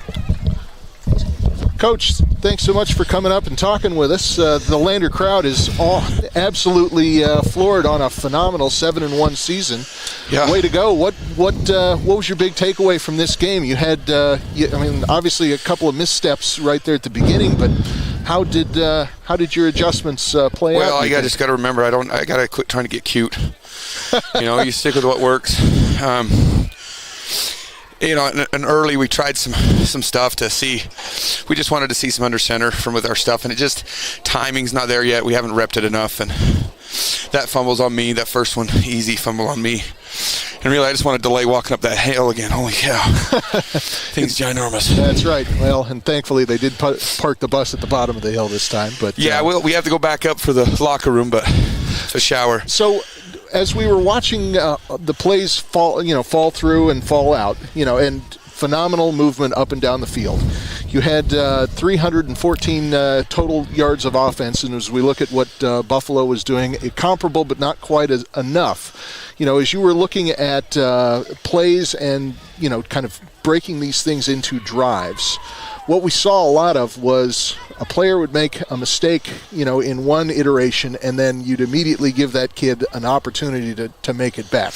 Is that just something that those guys are evolving on the field, or is that something that you're giving them the opportunity in the play call? That's the kids. The kids understand that the count's zero, and they go do their job, and they do a great job of having each other's backs and taking care of each other, making the right reads. I mean, that's it. You want to do things like that, and you want to call plays for players because players make plays, but you still have to read the keys. You have to do your job and read your keys. And when players are doing that, the positives happen. They come, right? You can't worry about. You can't worry about the outcome. It's right now. It's a process, right? And so those guys understand that, and they'll come. The results come if you're doing the right things at the right time. So one of the other things that we saw was some names that we haven't often called for touchdowns. So we're seeing you use a lot more of your tools in the toolbox. And if you had to guess, at this point, would you say that you've got more or less a complete team as far as you have no one is ever going to admit that they the wide gaps that they may or may not have. But as I look at what you have on the field right now, Coach, I don't see much in the way of any weak spots as far as and then we rotate. We rotate those receivers and those skill guys because they're starting on defense, and so on offense we end up rotating a lot of guys through, and again it's that guy up and it's the guy who's in and it's his job to make the play, and we're doing it, and there's not holes, and I mean that offensive line is just churning. We have a few mistakes here or there, but they're churning, and then we come back and they do it again, and so I made it a point this week to reward some of those senior boys that are on that line, and I told Hammy that I trusted him to get a fullback dive from the 15, and it might have been a bridge too far, but those guys are doing. And then the Romer play, we run the little hook and ladder to Romer, and Toops gets a little excited and gets downfield. So, it's just, and the joy on those big kids' face is crazy. Problem is now they're like, well, Coach, can I switch numbers and I can run a route? And I'm like, okay, calm down. Okay, we just got to chill. But Pax played a great game. That offensive line is doing things. Cody does what Cody does. He just runs the ball hard. He's probably another 100 yards. I didn't see, and then he catches one. He catches a touchdown. So just phenomenal. These guys are great. I told him count 0. We got the home playoff game, and we need to go win it. So couple just quick questions then for Hollingshead. Are we dealing with just a tweaked ankle? I think he just rolled his ankle a little bit right there, and we just play it safe. Okay. We got some ice on it and just made sure we're good. Again, he's making good decisions, but right there at the end, just to play it safe. And I thought it was kind of poetic, roamer to roamer for the touchdown. So I'm not much of a literary person, but I pretend. Well, let's talk about there late in the fourth quarter as we started to put in guys who hadn't seen much playing time. What were you most impressed with those? They're making plays? Blocks and they're catching footballs. Ollie Franks with a couple great catches. I thought he had that last one, just got whacked. To kind of keep that drive going, and little Romeo is making plays, and he's making those same reads. Right there makes a phenomenal read on the little read option to pull it.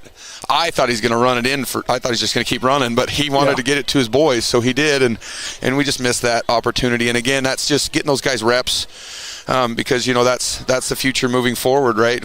Everybody needs reps, but those guys are all doing great things. Yeah. Next week, Coach. It truly is. The count starts at 0 as we enter playoff season. Yeah, anything can happen. The schedules, throw them out, all the stats, all that. It's done. It's playoff time. Yeah. If you had to, so game ball wise, what are you thinking at this point for offense and defense? I don't know. I can't even. Those guys are so awesome. I don't know if I can single them out today. I think I go Cody West for offense just because of the tough runs. We struggled to block their middle linebacker, and he just kept running hard, getting yards when we needed it. Pax obviously had a great game, but I think Cody probably gets the game ball there. Defensively, Finn had another great game coming up and making plays. It might even be Cole Espinoza just plugging that middle, because they wanted to run up the middle and they just couldn't. I think that you're absolutely right. They were bouncing around those corners just trying to avoid that front four. The front four and those two linebackers, and then Darian and Parker come up and they make good tackles when they need to, and that's what we ask them to do. And they're probably two of the most undersized outside linebackers in the state at any level. But pound for pound, those are some tough kids. They're both 1,000-pound lifters, so they're strong kids, and they both weigh about $140. So a lot of faith in those guys. That's great.